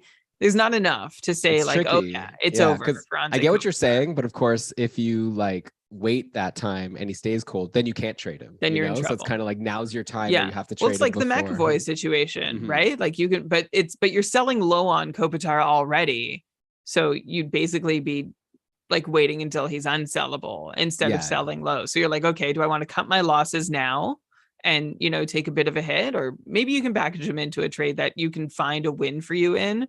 But all I can hope is that like maybe this is just the way Kopitar rolls in his older years, where there are periods of time where he goes really quiet. The other concern would be that he's injured, but again, by the time you really figure that out, the value is all gone. So I'm sorry I don't have a better answer than that. It's just this is just how to evaluate a player that has some new flags that we don't quite recognize or know what to do with. Drew Doughty. Did you bring up Drew Doughty, Elon, or did I bring up Drew Doughty? No, I brought up Drew Doughty. Okay, this has been a really disappointing year for Drew Doughty. He's back to a mid-40s point pace, which we'd seen from him for the 3 seasons leading up to the last one, when Doughty teased us with that rejuvenated look and a 65-point pace over the course of half a season.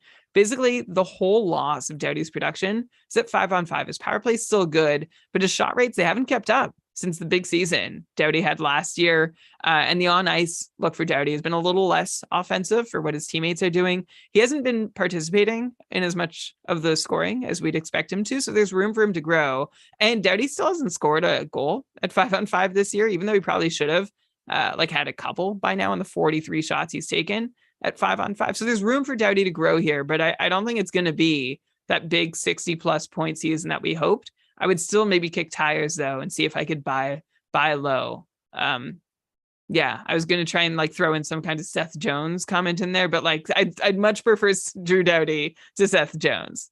Would it be crazy to say that maybe Sean Durzi is like similar to that, like in terms of fantasy value? I feel like they're pretty similar at this point.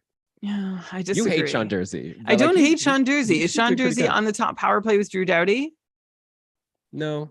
Okay. So. Durzi's actually not even been that good lately. He has 2 points the last 4, but he was cold before that. Would you look at? I almost like subtly antagonized you earlier in the show by suggesting a Seth Jones versus Sean Durzi. I would take Durzi. I know you would, and I'm actually. This just shows actually my lack of confidence in Seth Jones that I'm not going to make that bet. Okay, fair. But I think it would be a fun one.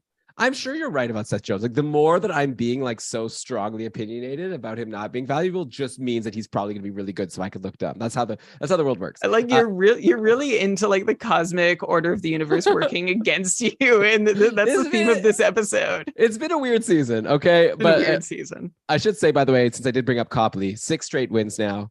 He's won 8 of his 9 games. The one loss that he did take was basically just one bad period versus Buffalo, where Tage Thompson did Tage Thompson things. Quick hasn't won a game in a month. He got the game versus Philly and took the loss.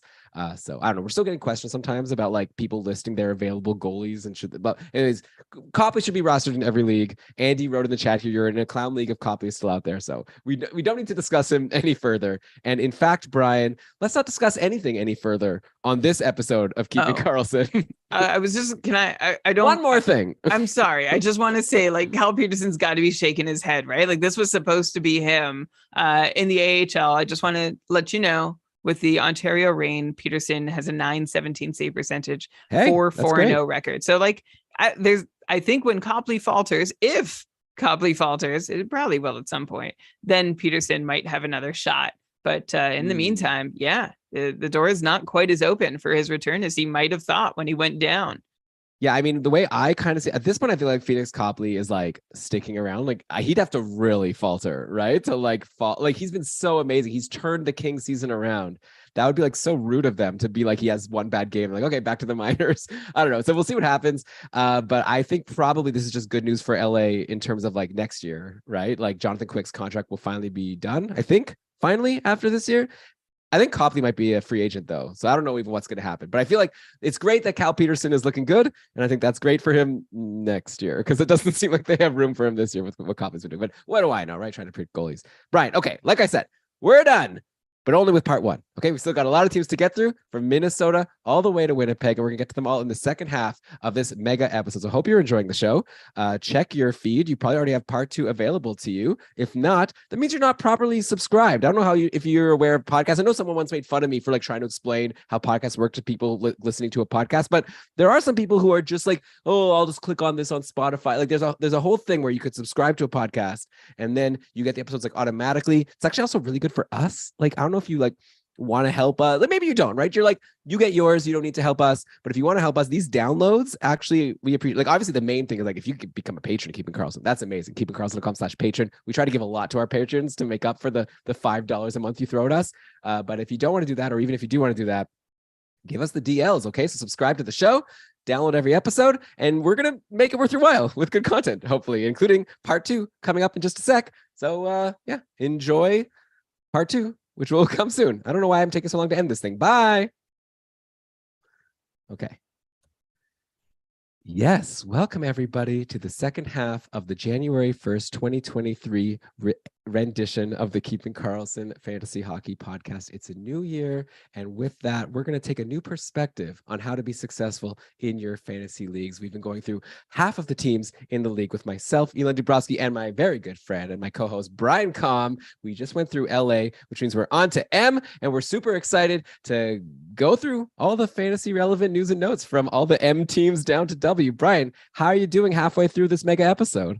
I'm good. I'm feeling good. I'm feeling rejuvenated and ready to go as I try to get myself worked up into that mindset at the start of the last episode. But this is huge news. I don't know if anyone's has seen this yet on GameDayTweets.com. I haven't. There was some news earlier about Petrie. A correction's been made. So this is huge. To clarify, Petrie, when he came out to skate, he came out just for the team photo, but he didn't participate in the practice session. He watched from the bench, and then after that he rejoined the team for the family skate. Well, are you making fun of Shams saying he retweeted non-news? No, this is not at all on Shams or Game Day tweets. This is like just funny that this is the information that we need from thanks. Well, no, I guess it's because before they tweeted that Petrie was skating, and so it was probably it was Jeff Petrie. Yeah, I guess I should have led with the first update was Jeff Petrie is skating with his teammates for the first time since December 10th when he was hurt. And then the correction is, well, he came up for the photo, then he went to sit down, and then he came out with his family. And like, that's all. No more. It's nice to know that he's not like infirmed, like he's able to skate. So that's good. But you know that this means that he's probably going to be NA on Yahoo for the next 4 days while they sort out what this is all meant. All right. So in that case, let's just jump to P then. And let's go to Pittsburgh quickly since you already brought him up. Because Chris Letang is also injured right now. He's injured again, day to day with a lower body injury. Day to day, right? So hopefully, but we've seen in the past Letang be day to day for like 2 months. So hopefully it's not one of those. In the meantime, with Petrie and Letang both out, Ty Smith, remember Ty Smith? This like prospect from New Jersey. I do. He was supposed to be so good. Anyways, he finally played his first game of the year. He got called up from the minors after it was like a shock when he didn't even make the team, right? He got traded for John Marino. But anyway, Ty Smith came up. He played on the top power play. He didn't get a point, unfortunately, in this 4-2 loss to his former team, the Devils. But Ty Smith, hey, played 22 minutes and 14 seconds, had 4 shots. Not so bad, right? So any thought, like any interest in Ty Smith while Letang and Petrie are both out? Or like, obviously if you add him, the risk is that he could be like scratched in any game. You know, he's clearly hasn't like earned a permanent roster spot, but hey, a top power play guy on Pittsburgh, that's always something we should be interested in, right?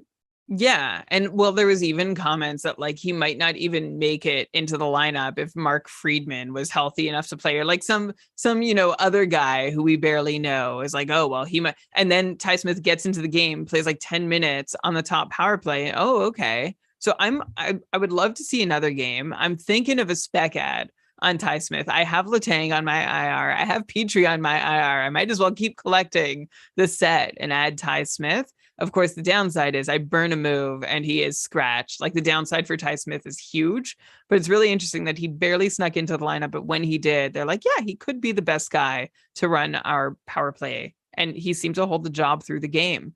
So I would definitely have him on your watch list. And if you have like free ads and you have a hole on defense, I have 3. My one healthy defenseman right now, Elon, Luke Shen. While Petrie, Letang, and Theodore are on my IR. I might take a look at Ty Smith. Yeah, well, the trick is to grab low-level defensemen like Parayko and Brady Shea. Then you could have 3 healthy defensemen like my couple team. Yeah, I wonder if Pittsburgh might go 5 forwards too. Like that could be another consideration. Yeah, well, I'm sure Brian Rust would be excited about that, and anyone who has him.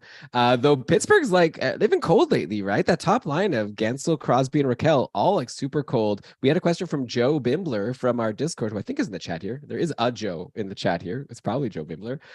He's like, are you guys talking about Gensel at all tonight? Yes, we are right now. Shot volume has been absurdly low, and if you take away the empty net goals, he's pacing for a very poor scoring season. Brian, what's our concern level with Jake Gensel and how cold that top line has been overall? Well, I'm pretty concerned that Jake Gensel has a single shot in each of his last 4 games and is goalless in 6. And I'm like, oh, well, maybe this means Crosby's taking all the shots. And no, Crosby has just 9 shots in his last 5 games.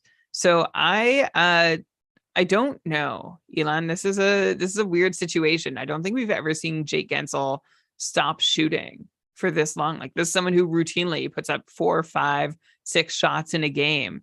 And we're unfortunately not seeing that from Jake Gensel. And Crosby, we're not seeing, like, he's not supposed to take a ton of shots on net, but you'd think if Gensel's not shooting, maybe Crosby takes a couple more. Haven't seen that. And well, Raquel's along for the ride, right? I don't think he's going to be the one who's running the show here. So if anybody else happens to know what's going on, and if you have Jake Gensel, this is just a moment to, when we saw Oliver Bjorkstrand and Logan Couture stop shooting in the past, like, uh-oh.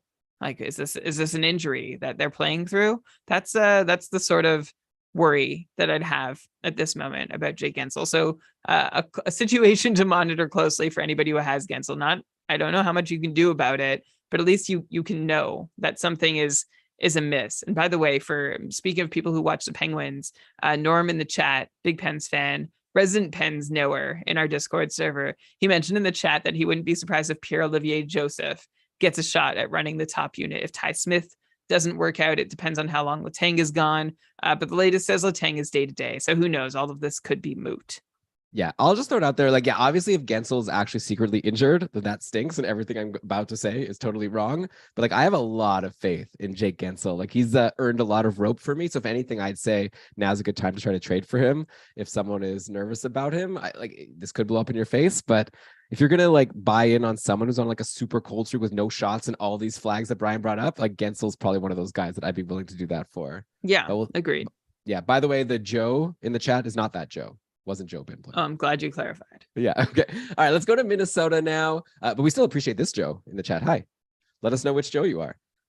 Because this is only a perk for patrons, right? So all the people in this chat are patrons of Keeping Karlsson. So that means we know you, Joe, but just your name is Joe here. So what am I supposed to do? Okay. Minnesota. Nothing new to say in Minnesota. They're kind of like Dallas. Like, they've had the same lines forever. It's going fine. Like, Ryan Hartman came back from injury that time, and we spent a lot of time talking about him. And, was he going to bump Sam Steele from the top line? Turns out he didn't. Sam Steele's sticking on that line. Hartman, for what it's worth, from his line, had 2 goals and 5 shots in the win over St. Louis. So that's nice to see. But I don't think I have a question for you about Minnesota, Brian. I think we could just move on here, unless you have a hot, wild take you want to throw at us. I'm just laughing at a hot, wild take. Could be taken. It works on so many levels. No, my only wild take is that I liked yours on the stream scheme, which is not to give up on Sam Steele. He seems to be doing a great job on the top line. Hartman's been back, hasn't taken the job back from Sam Steele. So for anyone who's listened, I might be repeating too much here. Well, we already told people that they could, they should listen to that first. So you're not spoiling, at least. Oh, okay. Yeah. So I'm echoing. I'm reiterating. Sam Steele, not dead to you. Yeah. As long as he's on the top line, he's always going to be at risk of getting an assist. I guess risk is the right word for a good thing. But he's going to be a threat, I should have said. Okay. Nice. Now we're to Montreal. Things are really bad. We've talked about a few teams that aren't scoring any goals. Anaheim, like Columbus, Chicago. Montreal's one of those teams. Only 5 goals total in their last 3 games. They took some brutal losses last week. If you were rostering Montreal goalies, you did not have a good time. Washington, Tampa Bay, and Florida all just like had a time with the Montreal Canadiens. They've now lost 6 games in a row. They barely score. This is not good, okay? Brad Small on Twitter wanted us to talk about Nick Suzuki. He said, real talk. Is Suzuki droppable? He's in a 12-man league. He listed some categories, including face-off wins, which I guess Suzuki's the center. But anyways, feels silly, but in almost all situations, I see myself benching him over almost anyone. And yeah, for good reason. Suzuki's done nothing. He actually did have a power play assist on Saturday, which was his first point in 6 games. He was like over a point per game before the stretch. And the thing is, like, all these people were prophesizing that Suzuki is like a sell high and he's going to regress and his percentages were too high. And I believed them, but I didn't think it was going to be like this. I didn't think he was going to go to 0. But at this point, like, I don't know, like, how much should we be concerned that this is the new real Nick Suzuki on this Montreal team that's all of a sudden looking especially putrid? I don't think this is like the new real Nick Suzuki. Like we're definitely seeing regression hit here. And just the original question, like I'm in a 12 team league. I don't know how many players are on the roster or how many free agents are out there. So it's hard to say what to do with Nick Suzuki. But I wouldn't drop him at this point because you know my line, right? And you mentioned it already that Montreal is just not scoring. When a team is not scoring, trying not to take that out on individual players. The Habs have scored 2 goals or less in 10 of their last 11 games. They have a single 3-goal game since December 10th. That's a long run of futility. The team is shooting 7%, which is like not good, which means just shooting percentage regression should help them out of this a little bit. And I like this as a moment to be a buy low for Nick Suzuki, honestly. Like same with Cole Caulfield. We've also seen some lineup tinkering happening during this stretch. Like Suzuki's been paired up with Josh Anderson and Joel Armia and Jonathan Drouin. And I think this line and like everything I've read and followed for this team says that this team is best when Suzuki, Caulfield, and Doc are together, and that hasn't been happening so consistently lately. Like, was Nick Suzuki going to be an 100-point player? No, that wasn't going to happen. Is he going to have to be a 50-point player the rest of the season as penance? No, that's not how regression works. Like, yes, Nick Suzuki was not as good as he looked, but he's also not as bad as he looks now either. And I still would hope that he can be somewhere around a 70-point pace, even on a Montreal team that might not score a whole lot of goals.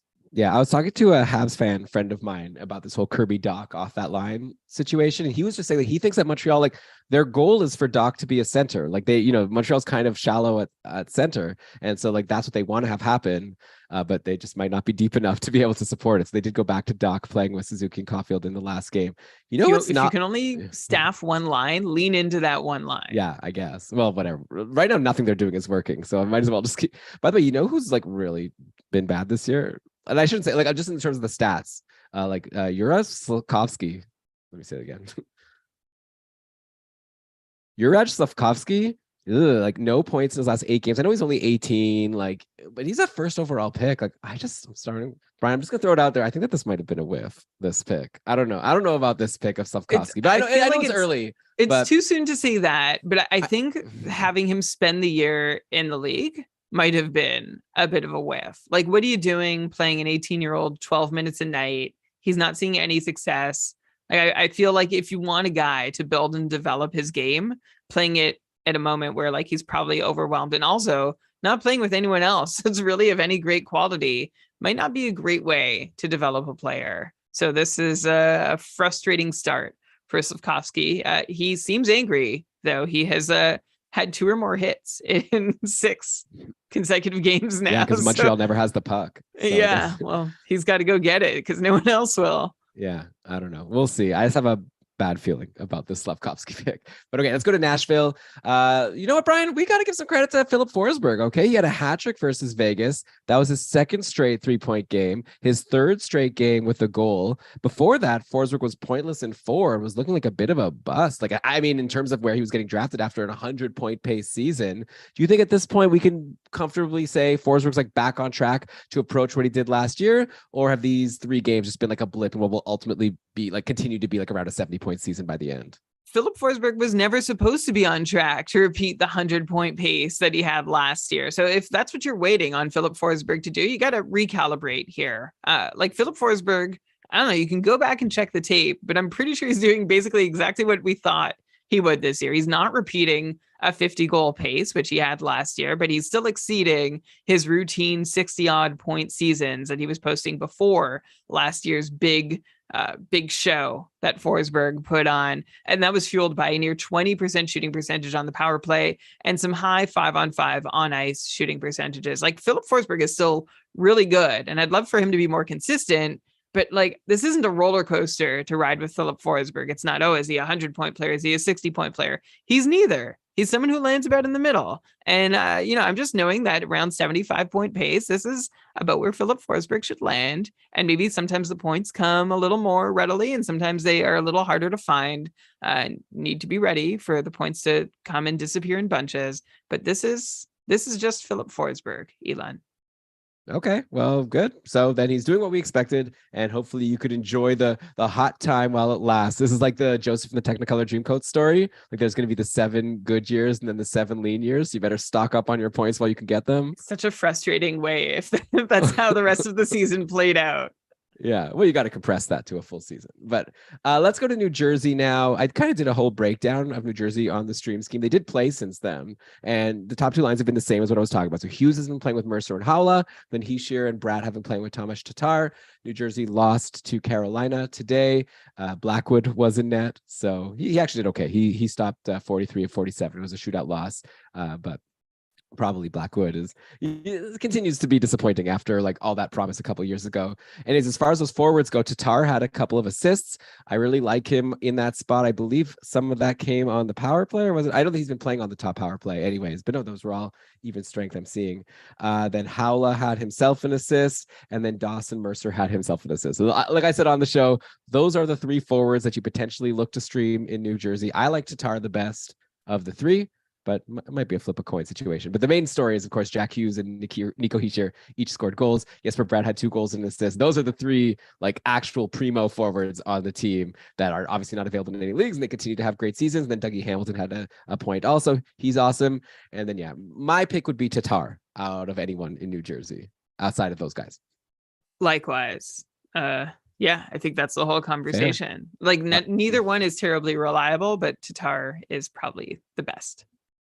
All right. By the way, like Dawson Mercer is going to get hot, like super hot again at one point, and then go cold.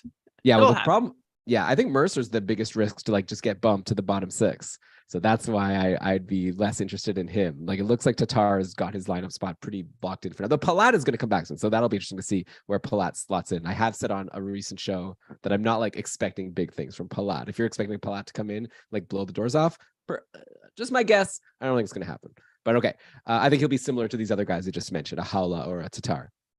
I was going to say, Andy said in the chat here, he's liking what he's seeing out of Slafkovsky. He's watched some games. He says he looks like a young kid in the NHL. Reminds me of the first time Pasternak tried to make it with the big club. So I could be wrong. Okay, I'd love to be. Okay, I'd love for the Habs to have really nailed that pick, and they're also going to get a great pick in this next draft, I'm sure. So who knows what the future holds for this team? They could be really good one day.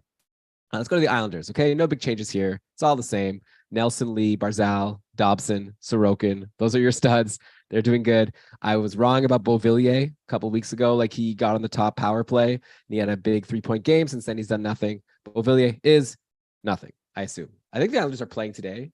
It's 1-1. Let's see. Did Beauvillier do something? It's Seattle versus the Islanders, and Barzal. Oh, Barzal is very good. By the way, Brian, that was really good advice you gave me to trade. He's so good for Barzal. I wish the rest of my team could learn a lesson from him so that I could have had a chance at a win this week against Jordan. That didn't happen, but nice to see Barzal produce. Oh, and you know who scored? Okay, so Beauvillier, let's close the book on him. Nothing. The Seattle scoring line so far is very strong for the show right now. Like let me just 3 guys going off. Let me just skip to the Seattle section anyways, because I'm seeing the goal so far was scored by Adam Larson, assisted by Donato and Daniel Sprong. Adam Larson, Brian, is now on a 6-game point streak. He had assists in 5 straight games, and now he's just scored a goal. This is a guy who's like not even supposed to get points. Like he's valuable in fantasy because he gets so many hits and blocks. He's what we're hoping to see from Darnell Nurse, and Adam Larson is doing it. You know, I'm just going to throw it out there. If I saw a trade of Taylor Hall for Adam Larson right now in fantasy 1-for-1, I think that the Larson acquirer just like got away with murder there. That like Larson is looking so good. It's finally evened out. Or the gold is 1-for-1. Yeah. It might even be that Larson is much better than Taylor Hall. Like, I don't know, Brian. Remember all the debates at the start of the year about who's the Seattle defenseman to roster between Vince Dunn or Justin Schultz? The answer was neither. The only Seattle guy rostered in most of my leagues is Adam Larson, and I don't expect him to get. I mean, he's not going to be point per game, obviously, but he seems very good. Yeah, he's been doing great. A lot of great peripherals, and this run of consecutive points started just about a day after I narrowly missed out on adding him in my couple. Yeah, so frustrating. And like, it should have been rostered for a long time already. Yeah. And like I couldn't have even like proclaimed myself a genius and been like, oh, I knew this was coming. I didn't. Like I just wanted the peripherals, but that points are coming with them. Really beautiful, really lovely. All these points have still only put Larson on a 35-point pace, which is still a 10-point improvement on his pace from the previous year, which was also a 10-point improvement on the 15-point pace that Larson put up the last time he was in Edmonton in 2020-21. Excuse me, just a sec.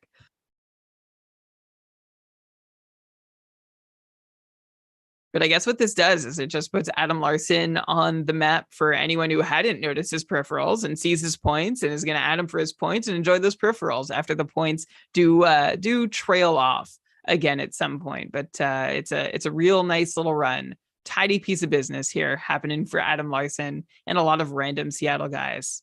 Yeah, well, I just think that Larson in a league like the Cupful, where we give like 0.5 for a block, we give 0.5 for a shot, which he does take some shots. Like Larson, I think is a hold. Like he's like got a floor of like 2 couple points per game, even if he doesn't get any points. And he seems like he could get a point every couple games. So yeah, that season average. If you have Larson, I don't think you're looking at him as like a short-term thing. I think that I really regret not having jumped on him, like a lot of people. Okay, but let's do also a hot streak and a cold streak here, since we're here. And yeah, the assist on this Larson goal, one of them went to Daniel Sprong, who has been scoring a lot of goals lately. 6 goals in his last 8 games after potting another versus Edmonton on Friday. Now he has an assist today. So that's the hot streak on Seattle that I want to get your take on. And then on the flip side, we've got Andre Burakovsky, who is so cold. Like he was looking like a point per game. Well, not looking like, he was producing like a point per game guy for most of the season. But all of a sudden, he's hit a wall. Like he has only 1 assist in his last 7 games going into today. We're like halfway through this game. Still no points for Burakovsky. I'll update live on the show. I'll interrupt whatever you're saying if Burakovsky gets a point at some point. But in the meantime, yes, Sprong hot, Burakovsky cold. Do you think either of these streaks are sustainable, one in a good way, one in a bad way? No, I don't. That's the easy answer. Thank you for setting me up for like a really nice, simple question that answers both of them in one word. Daniel Sprong, I don't know if anyone remembers, but he's in that graveyard of failed Sidney Crosby line mates on that top line in Pittsburgh before Brian Rust ended up winning, and then I know Elon losing that job. Sprong has 6 goals in his last 8 games on 20 shots. So he's shooting 30%. And honestly, I think it's an accomplishment that Sprong has taken 2.5 shots per game, which he's been doing, I don't know, for like a week, maybe 2 weeks before this little run began. He also saw, like, something I'm watching for Sprong is he was playing 10 to 12 minutes a night. And then in the last game against Edmonton on Friday, he played just under 18 minutes. So that's I'm curious to see if Sprong keeps getting more ice and what he does with it. If he does, maybe he can keep putting some shots on goal too. And he's on like 1/2 like of the power play situation in Seattle as well right now. So not a bad guy to maybe grab in a deep enough league to be like, oh yeah, this could continue. I'm not dropping. I'm not making a big drop for Daniel Sprong, but if I have an empty spot on my roster and looking to fill it and I have room, like Seattle only plays Tuesday, Thursday, Saturday this upcoming week, if I have a spot and I'm in a deep enough league, I will consider Daniel Sprong. I don't think he's like a for real hold all the rest of the way, but see how long he keeps doing this for and at least gets you a couple shots on the way if he doesn't pick up that goal. By the way, we do have an update, but it is not a Burakovsky point. But we do have a power play goal, Brian, from the power play savior of the Nashville Predators a couple of years ago, according to you, Eeli Tolvanen. Is this his first game with Seattle? And he just scored a power play goal? Wow. Power play specialist, Eeli Tolvanen. He's going to rescue the Seattle power play now that it wasn't me who said that. I was quoting other sources. Okay, it's not shade. Like, yeah, this is very exciting. Also, Tolvanen, I was excited for him to finally get a game with this team because he was like a high pedigree prospect, was a first rounder back in 2017 that was looking decent in Nashville until he totally fell off the map. And now, yeah, this is his first game with Seattle. And yeah, power play goal. Look at that. So maybe in your deeper leagues, if you're looking at Daniel Sprong, maybe also look at Eeli Tolvanen, who's just going to power play goal. All these Seattle guys are like the Spider-Mans pointing at each other. Every one of them is the same. It's like either like all of them could do absolutely nothing, could do something. They all have similar ice time. They all have similar deployment. I'm pretty sure they all look the same too. It's really frustrating when, like, last week Seattle had a good schedule and trying to pick a Seattle guy, like now you're like, oh, maybe you want Tolvanen instead of Sprong or along with Sprong. And if you're asking me to decide between the two, Elon, I can't. This is like the flattest deployed team that I don't know that I think I can remember. It's annoying. It's annoying because the downside is so huge. Like you pick up, clearly I have some experience with this season. You pick up the one guy has as good a chance as any other guy. He goes for a cardio session. The other guy puts up a couple goals. Yeah, I've held on to a Jared McCann all year, and it's been an up and down ride. I think I'm still going to keep holding him. He seems like one of the ones worth holding. He and Eberle. Jaden Schwartz, like he's still not practicing, you know. No, Jaden Schwartz, forget him. Jaden Schwartz did not practice literally every day this season. It's always the lines from practice are always including some random in Schwartz's spot with the qualifier. Schwartz did not practice. I don't know what his deal is, but even with some of the best deployment and probably some of the best raw talent on the team, he's doing nothing with it. I really hope Burakovsky does not fade into this group of nothingness that is the Seattle Kraken forward core. Yeah, I don't know. Burakovsky I also have in the same league, Brian, where I have Teravainen, where it's like John and I want to stream. Our team has like a lot of good players, and then we also have like these guys. I told you for weeks to drop Teravainen. All right. So I even gave you advice in this league that we're in together after the thing you did with the Wokinen earlier this year. Yeah, well, but you know, when you get advice from someone in the league to drop someone, then you always wonder, how much fab are you going to put? I'm pretty sure I told you I straight up would not. I wouldn't even put a bid on him. That's fair. All right, so I don't even think we're 3/4 through the league here, but we're 3/4 through the recording time. So let's take a break, Brian. When we get back, we're going to go back to the M's. We're going to get to Minnesota. We're going to work our way through the rest of the league here. Thanks everyone for listening. We'll be back soon. You're listening to Keeping Karlsson. All right, we are back, Brian. Let's go to the. Oh wait, we already talked about Minnesota. We're not at the M's. What am I talking about? Let me do that whole thing again. How did I start that thing? Oh, 5 minutes. All right, Brian. So with that, we are about 3/4 of the way through the teams in the NHL. So I think it's time for our final break here. So hope everyone's having a good time. We'll be back soon. You're listening to Keeping Karlsson. All right. We are back, and we're going to the New York Rangers, who continue to shake things up, including that scratch of Lafreniere in the loss versus Tampa on Friday, which set the world on fire. A lot of news articles and tweets I saw about the Lafreniere scratch. I believe the Rangers are playing again today. Has that game started? Oh, yeah, the Rangers won. They beat Florida. Did Lafreniere play? That's the question now. No. Oh, no. Oh, no, he did play. He played on the line with Hedl and Jimmy Vesey. And it looks like Lafreniere had no points and only played 11 minutes. So that's another first overall pick that's not looking that great right now, along with Slavkovsky. But who would you rather have? Let's say the Sens could get one for free. Lafreniere or Slavkovsky. Who do you want? I'll take Lafreniere. Okay. So how about you? What do I know? I don't know. I'll say Lafreniere also. Okay. Even though Andy told me in the chat that actually Slavkovsky looks okay, but we'll see. But Lafreniere, I don't know if he's being mismanaged by the Rangers or if he's just not that good. But anyways, not fantasy relevant, that's for sure. At least in 1 year leagues. Kreider and Panarin were both cold. Looks like Kreider broke out of the slump. He had a goal and an assist today. Panarin also a goal and an assist. So I mean, I promise I was gonna say on the show that don't worry about Kreider and Panarin. So now we just get to skip it and move on to our next team. I don't have anything really to talk about on the Rangers. Okay, well, one thing about Kreider, let me just toss it in there. It's been 6 weeks and 21 games since Chris Kreider last scored a power play goal. That's a quarter of a season gone. This was Kreider's bread and butter last year. 26 power plays goals, was always leading the league in that number. Kreider has just 4 power play goals through 39 games, pacing for not quite 9 power play goals, which is a third of last year's total, which Kreider got by overshoot. Like he scored on 40% of the shots he took on the power play.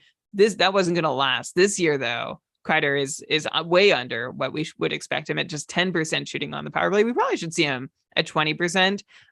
But just for anyone wondering, because I know we've had some questions like worried about Kreider, and maybe today just doesn't sate you having the goal and assist. Wow, I think I've used the word sated twice now in this episode. A good word. I'll have to use it's it like short. It's like a short episode. word, but it's like a money word still. Usually, like you sound smart by only using like long words with like 5+ letters at least. But sate, I think, fits the bill. You're right. It's a really strong 4-letter word.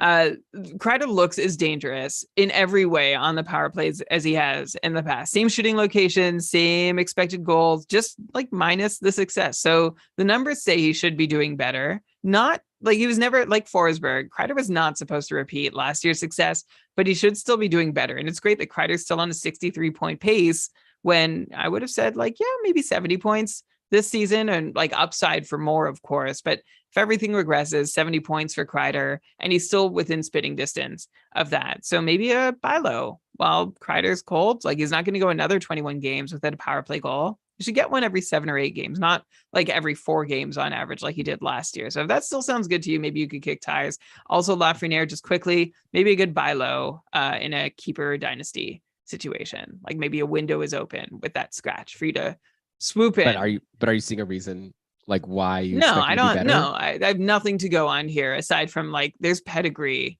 Sure. But like he looked so good before he came into the league. Yeah, well, those were easier leagues. But I guess so. But like, so. but his first overall hype was big. It was like above average first overall hype. Yeah. So let's go to Ottawa now. A guy named Jacob Lucchini scored a power play goal today. Do you know this person, Brian, as an Ottawa Senators fan? As an Ottawa Senators follower, I do not know Jacob Lucchini. Well, he scored a power play goal today, assisted by Brassard and Claude Giroux. It's his fifth game. I see him listed as Jake Lucchini. Okay, well, I'm seeing him on Frozen Pools as Jacob Lucchini. But either way, 5 games now. This is his first point. He's 27 years old. I do 23 not know points in 25 games with Belleville so far this year. So I guess he earned the call up. Okay. Undrafted, out of college. That's all. Oh, born 10 years after me to the day. Okay. I feel boy. He's a good looking, like it's a nice picture too. Hey, you're not too shabby looking yourself. Thanks. Another good looking guy, Tim Stützle, returned from injury last week or a couple of weeks ago. I don't know, since the last time we recorded. He's been very good. Points in 4 straight going into today. And I see he scored also the opening goal today, assisted by Giroux. So yeah, just Tim Stützle was drafted in the same draft as Lafreniere. And I think at this point, if there's a redraft, Stützle is definitely going ahead of Lafreniere. Stützle's up to 32 points in 33 games. I think it's not even a question, right? You probably take him over Byfield also. Yeah, Stützle goes first overall in a 2020 redraft ahead, and like Lucas Raymond came right after. I'd still like there's nobody in this draft that I want more, or honestly that I could see myself wanting more than Tim Stützle. He's awesome. He's legit. He's arrived. He's got really cool hair on Frozen Pools. His profile picture there is just like, I don't know how much time he put into it, but it was worth every minute. This is like Uncle Jesse from Full House.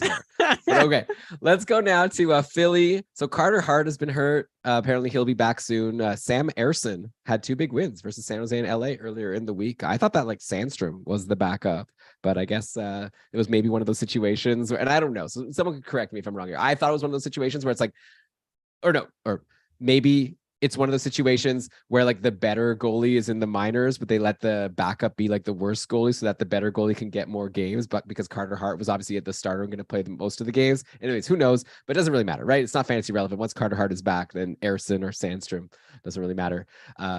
Kevin Hayes is a guy that we've been asked about a lot on Philly. He's ice cold, continues to be a Tortorella's doghouse. He's now pointless in 3 games, only saw 13 minutes and 51 seconds and then 14 minutes and 40 seconds in his last 2 games, which were both wins, by the way. So I don't see a reason why Tortorella is going to change his deployment of Hayes. Interestingly, Hayes has been playing on a line with Scott Lawton, who seems like a Tortorella favorite, and Lawton's been getting a lot of points. He has 5 points his last 3 games after a goal and assist versus LA in the last game. So, Brian, where was Hayes? Has he just been on the ice and, not getting assists? Or is it a situation where he's been benched a lot more than Scott Lawton because Tortorella hates him? Well, maybe a bit of both. And also I guess the bigger question is, what do you do if you're a Hayes manager? Because he was like a point per game guy before the stretch. And it's frustrating enough to try and project fancy numbers and players, let alone how hard it is to project how much John Tortorella will like someone, which like we didn't see this coming with Kevin Hayes. Is that like it feels ugly. Like it's unseemly. It really is. It's really unfortunate. And Kevin Hayes, I feel like has a good reputation like over the years as being like whatever. Hayes, to your question, Elon, over the last 6 games, Hayes has only been on the ice for 2 goals scored. So there's not a whole lot of opportunity to get points when you are on the ice for 1 goal every 3 games. And you can choose to blame Hayes for that, which I'm sure Tortorella does, or you can choose to say he is a victim of circumstance. As for Scott Lawton, aka Scotty Tulati, he's been amazing. And Elon, you know what? He's not scoring points at 5-on-5 to do this well. He's also not scoring points on the power play to do this well. That's right. Scott Lawton is doing this short-handed. That's why he's on our radars right now. 4 Ah. shorthanded points for Scott Laughton in his last 6 games. 4 points at any situation is something Scott Laughton hasn't done in any situation combined for the entirety of his 8+ year career.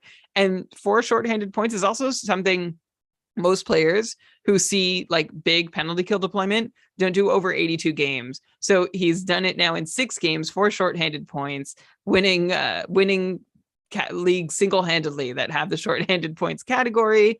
Fun run from Scotty Tulati, but that's how he's doing it, and it's not sustainable. But it's been fun to watch. See another guy in Philadelphia appear on our radar.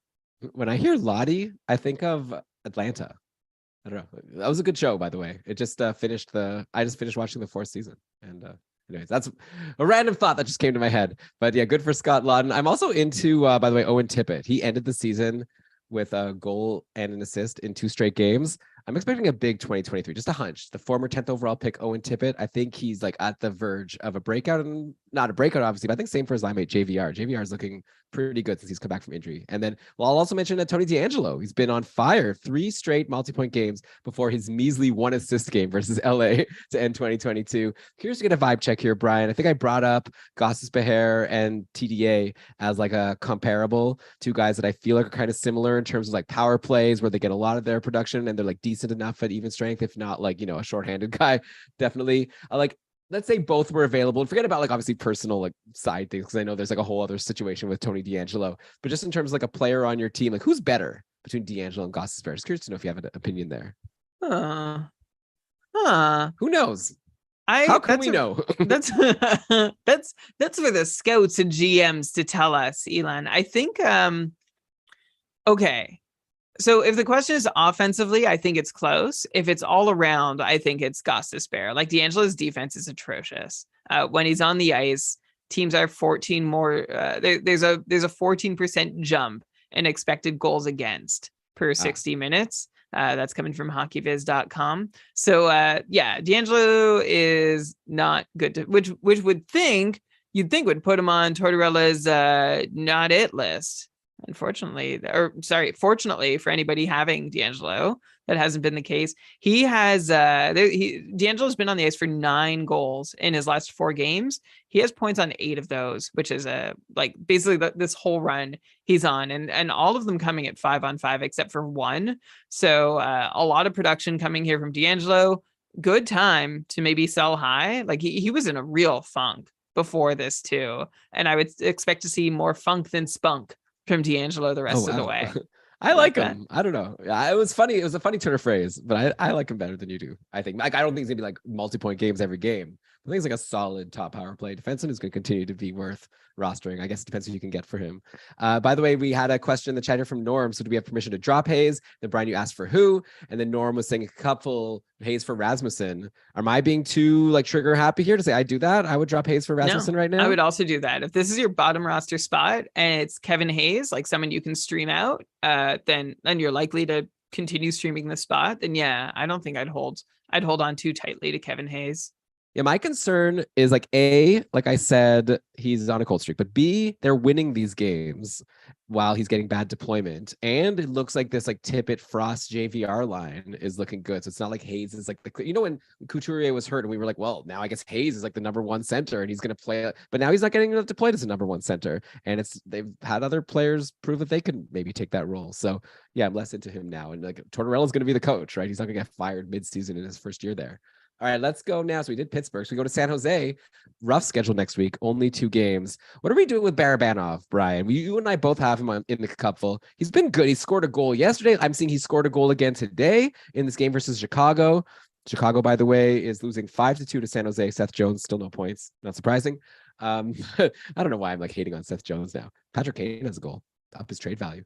But yeah, so Barabanov, another point. He's like getting great deployment on the top line. Well, I don't know if it's on the top line. He's played with Meyer. It was with Hurdle. They split up Hurdle and Meyer. I don't even get what they're doing with that, but it's been Couture, Barabanov, and Meyer recently. And then Barabanov's also on the top power play. So I mean, on San Jose, you basically have Hurdle, Meyer, Couture, and Erik Karlsson. They basically thrown Hurdle on the island that's off the top line. I guess like Couture wasn't succeeding as well. Right. So like, okay, we need someone better than Couture to be alone with nobodies on our quote unquote second line. And I that's my guess about what's happened. Yeah, fair enough. But yeah, so in terms of like fantasy, like I said, there's those like 4 big names, and then there's Barabanov, who I feel like is like a tweener. He's not very like loved on Yahoo. He's only like 5% roster, which makes me think maybe I'm like the crazy person here. But I like him. Like he's been worth holding as far as I'm concerned. But now for 2 games next week on a team, I need to win. On a busy Thursday too. Yeah, what do we do? Are we holding? I don't know. I'm happy we're having this conversation because I have a lot of trash on my roster right now. Like I have some other options that might be pretty easy drops before Barabanov. The thing with Barabanov is he plays well enough to hold a spot on your roster, but not so well that you don't feel like he's undroppable.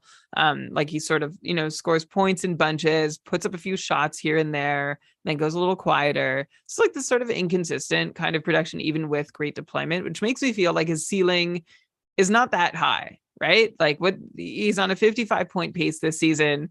That's exactly what it feels like he's on with him on my fantasy roster. I feel like I don't know, like I'm scarred from the Lehkonen decision I made earlier. I don't think this is going to bite me the same way it does. So right. I'm leaning, if he was the absolute bottom roster player and I needed to add games, yeah, I would drop him without really looking back.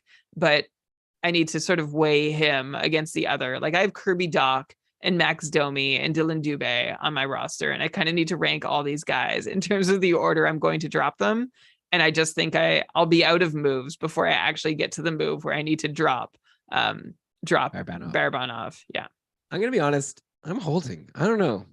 Like, I know he hasn't been like amazing, but I think he's like worth a hold. But like you said, if you said you could drop him and not look back, I think the advice would be if you drop him, like do look back, like try to get him back once this bad week is over and he has a better schedule next week, if you can, of course. Yeah, but I wouldn't expect that you could. Like we couldn't with Lehkonen, and Lehkonen wasn't doing well at the time. So I expect like Barabanov is worth rostering.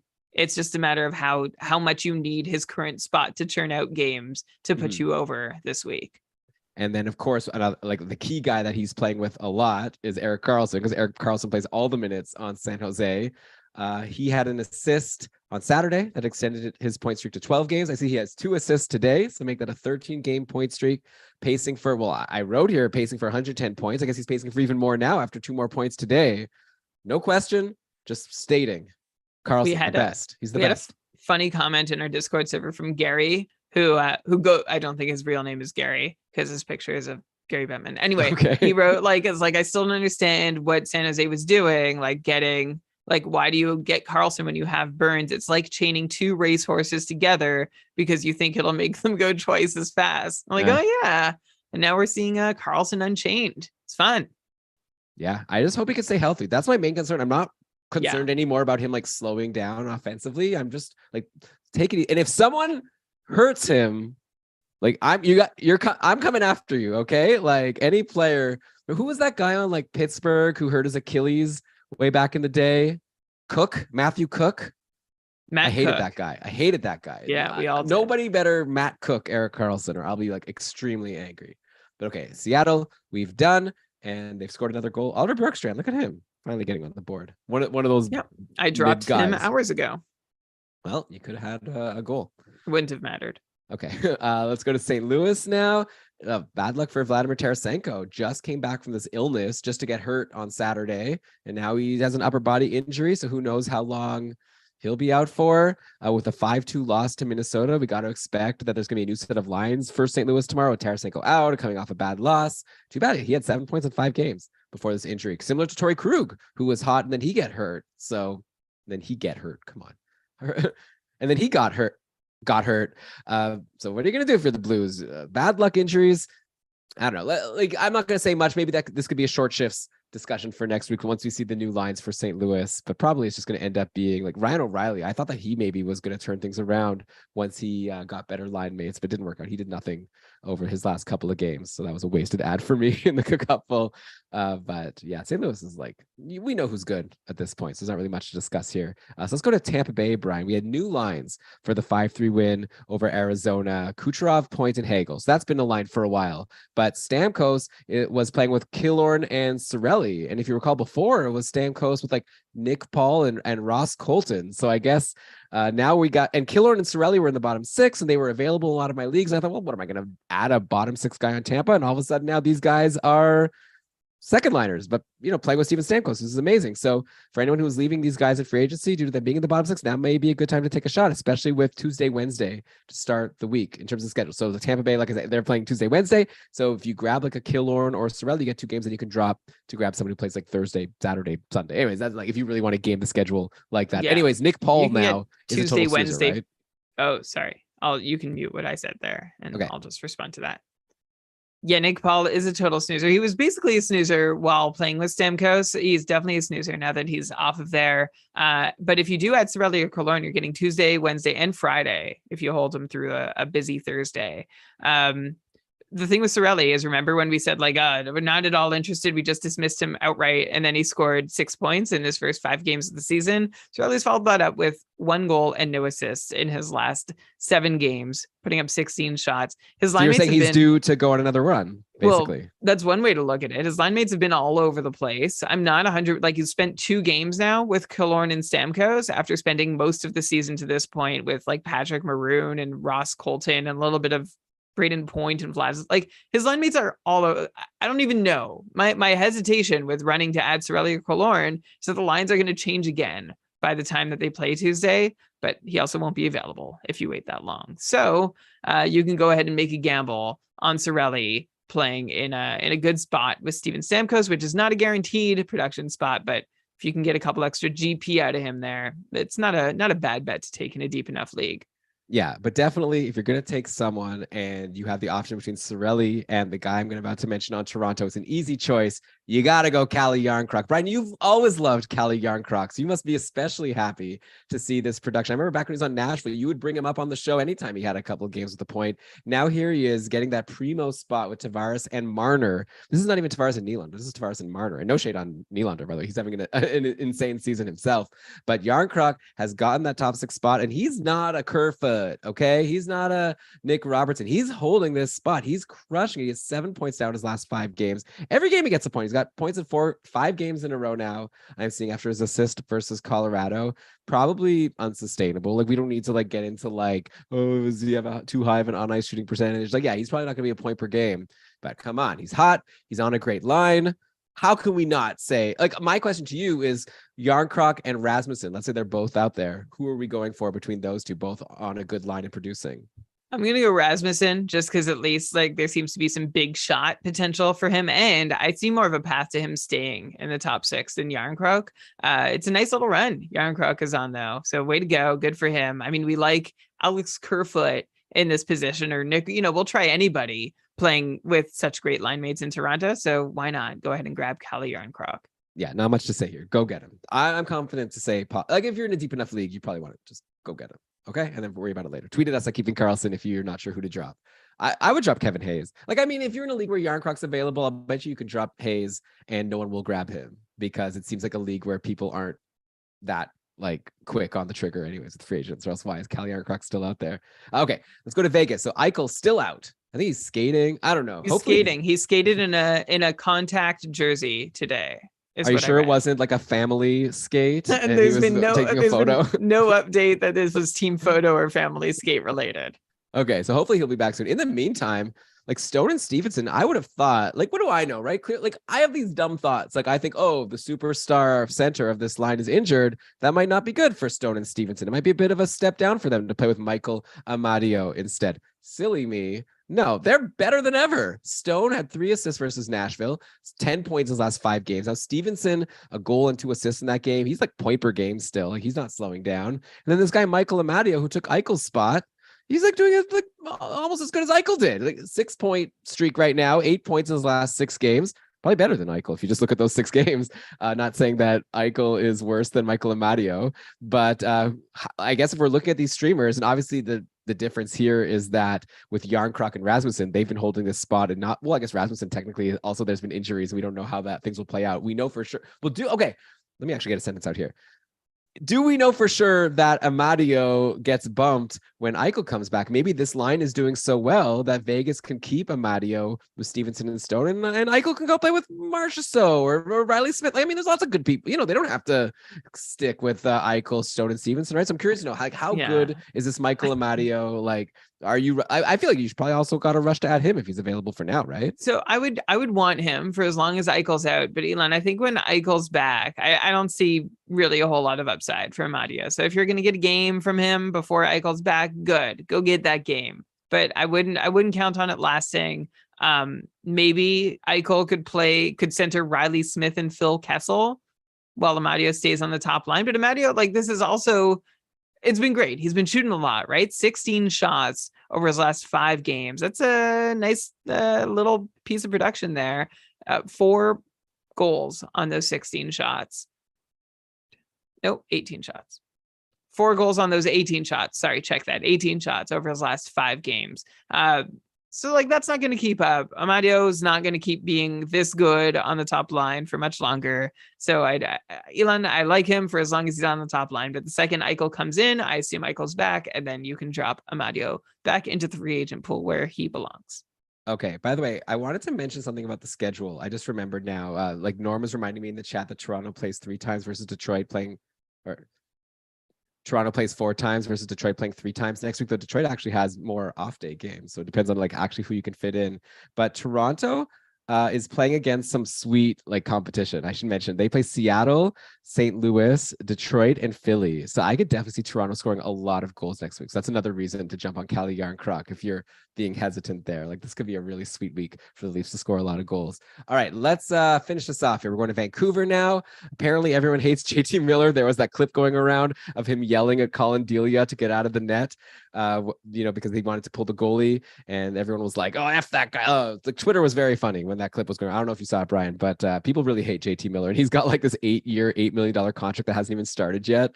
So this is like a really bad PR situation for the Canucks right now. And to make matters worse, pointless in 3. So on one hand, you could say it's a good buy low time for JT Miller, or you can be like, if you have him, just like, I don't know, be worried that things are going to keep going downhill. Like, what's your take right now on Miller? This has not gone well. Both, after right? Last year was so amazing. Yeah, I like the whole season for Miller has been turbulent though. Like, there's been he's taken a lot of heat. He's invited a lot of heat, and he's been pretty productive through most of it anyway. So if you can like convince whoever has JT Miller to be like, oh yeah, this time it's not going to end well, I would happily grab him. But he has been like overall quieter for a little while now. Like he like Miller started the season on fire, but even Elon, if we exclude this 3-game scoreless streak and we go back, I don't know, like if we just take like 11 games a month, just 7 points in his last 11 games before this.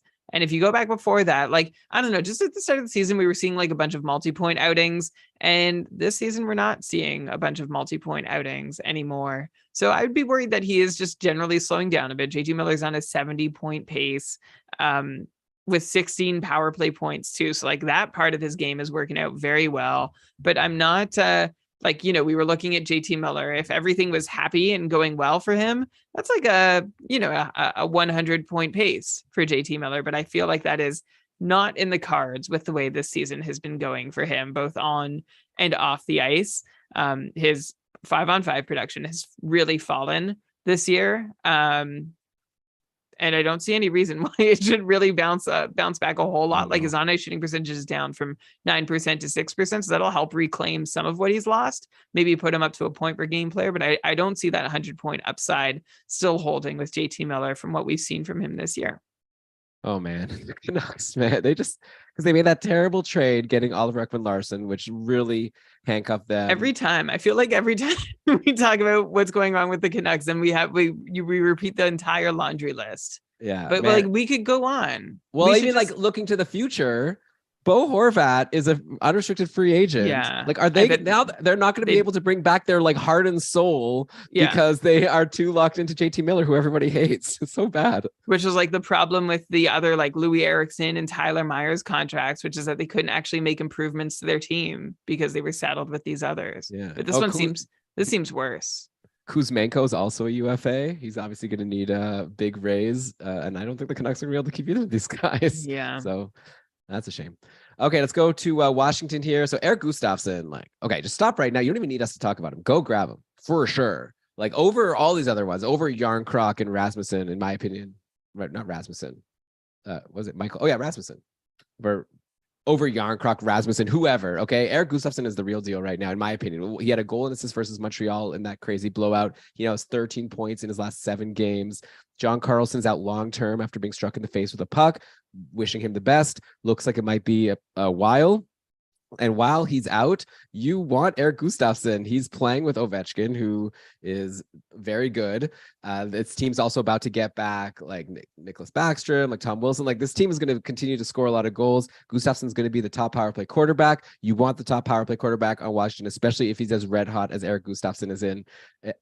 Especially if he's as hot as Eric Gustafsson has been. So there's no question, right, Brian? Just you need him. And it's crazy if he's even still available in your league. You're probably in a clown league and you better win. Yeah. So a week ago, I had a choice between Moritz Seider and Eric Gustafsson to add. And this is a limited ads league. And I'm okay, I'm going to make the long-term choice here. Gustafsson's hot.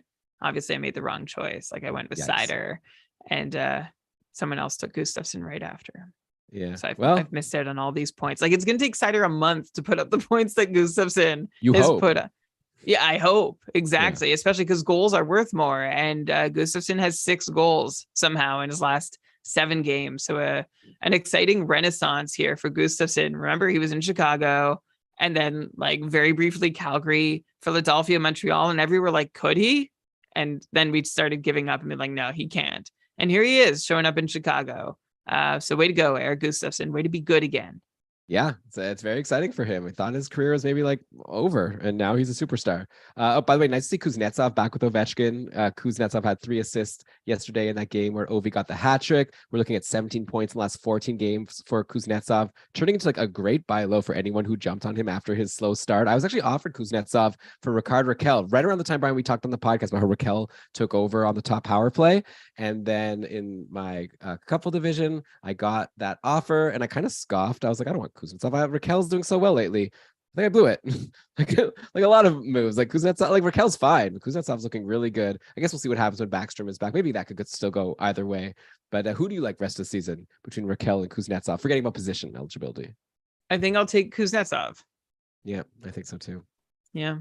Oh, well. And I'll also mention Connor Sherry being the third wheel on that line with Kuznetsov and Ovechkin. That's a very good spot to be, right? 7 points in his last 4 games. We'll see what happens once Wilson and Backstrom come back. But at this point, maybe just like I was saying with some of these other teams, why would they mess with a good thing? Things are going well. Wilson and Backstrom could play together on a line with someone else. I don't know, Mantha. Who else is there? There's other people there for those guys to play with. So that's my Washington rundown. Winnipeg, there a lot of injuries. Wheeler apparently is skating and they could use him, right? So watch out for Blake Wheeler. If he's out there in free agency for you, you could stash him right now. It looks like he'll be back in maybe a week or 2.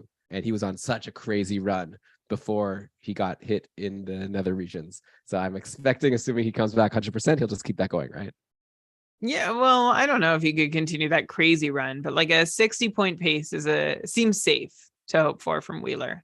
Yeah, I'm with you. Okay, Brian, that's it. We've gone through the entire NHL. What a blast. Okay, and hopefully now everyone feels totally up to date and everything going on, even if you're hungover from the holidays, you haven't been paying attention. Hopefully this episode did the trick. Let us know what you thought. I hope you like it. We put a lot of work into this episode, and I don't know. I think it was good, but I need you to tell me. So tweet at us at Keeping Karlsson, or if you're a patron, we'd love to hear from you in the KK episode discussion Discord channel.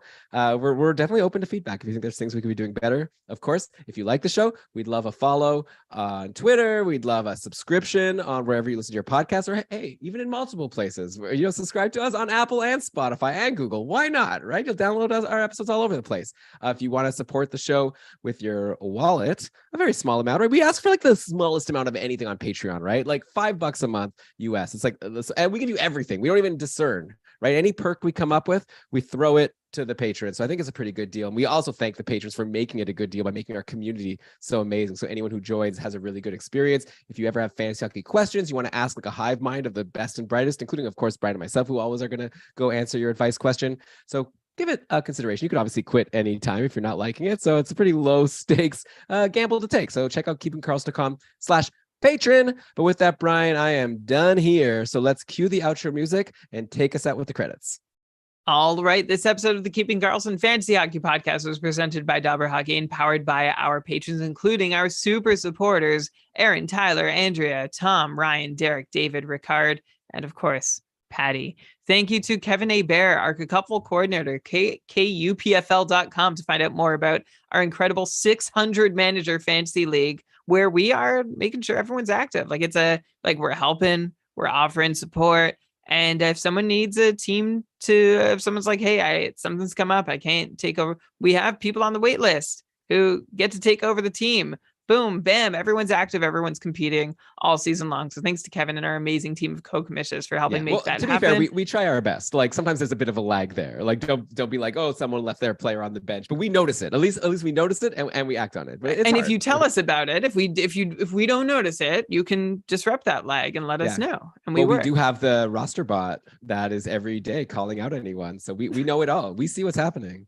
We know all, we see all. Thanks, Kevin, and our co-commissioners who know all and see all and hear all as well for us. Thank you. Thanks to you, Elon and Shams, for the amazing stream of fantasy news at GameDayTweets.com. Including that news today about the practice or the family skate that Jeff Petrie went to. Yeah, well, that's huge. Yeah, so you got to go subscribe to Game Day News NHL if you want gold like that to know what's going on. Follow our other shows on Twitter at ShortShiftsKK and at NHL Stream Scheme. Logo art by BrendanWeeb.com. Outro music by Pat Roach. This episode was researched with help from Dobber Hockey, Frozen Tools. Sorry, I'm laughing because Andy just admitted in the chat that he muted RosterBot. Hey, if you're always hey, look, regardless of if you muted or not, if you get tagged in it, you'll see that. Just don't get tagged. You don't need to see RosterBot. RosterBot is for the commissions, and I guess anyone who wants to just be a voyeur and see who's being bad this holiday season, who's been naughty. This is how Elon feels about anyone who does not set their lineups. You've been bad, you've been naughty, and it's honestly one of the reasons why the couple is the greatest fantasy. Look, and I think it's not hard to set your lineup, right? Like I'm not asking you to like make the brilliant decisions. Like I understand you're busy, you've got family. You press the button so that you don't have active players on your benches. It's not asking much, right? He knows when you are rostering. I don't know. There's a better song we'll get Lewis to write that for us. Oh, Shams in the chat knows if we are active or not. I don't know. We're on to something here. Okay, who else did I use to research this show? Dobber Prospects, Natural Stat Trick, Evolving Hockey, Cap Friendly, The Athletic, HockeyGoalies.org, Hockey Reference, Hockey Viz, Hockey Database, Elite Prospects, and who? Great job as always, Brian. This was so much fun. Thanks again to everyone for listening. We've got a couple Short Shifts episodes coming at you this week, including a special guest, Jeremy Versillo, who is a very knowledgeable, I think as former tier 1 competitor, one of our coordinator. What is the word? What do we call the zebras? What's the word? Oh, moderators in our Discord. You're going to enjoy hearing him and Lewis on Short Shifts this week as Ben takes a bit of a break. So yeah, we've got a lot coming at you. And then before you know it, another mega episode next Sunday. Brian, while we enjoy all that content and start the new year, what kind of New Year's resolution would you recommend people make? If you haven't been doing it already, it'd be great if you started with us now or continued with us now to do all that you can to make sure that fantasy hockey is for everyone. Is it pronounced Versillo? There's no way it's like Verchillo, right? It's for sure Versillo. No, we've had him on this. We've mentioned his name. He's never corrected us. Okay, good. All right. Well, thanks everyone for listening. This was great. Good job, pal. I'm gonna head out of here. Good job. See ya. Thanks for the awesome chat. You're the best.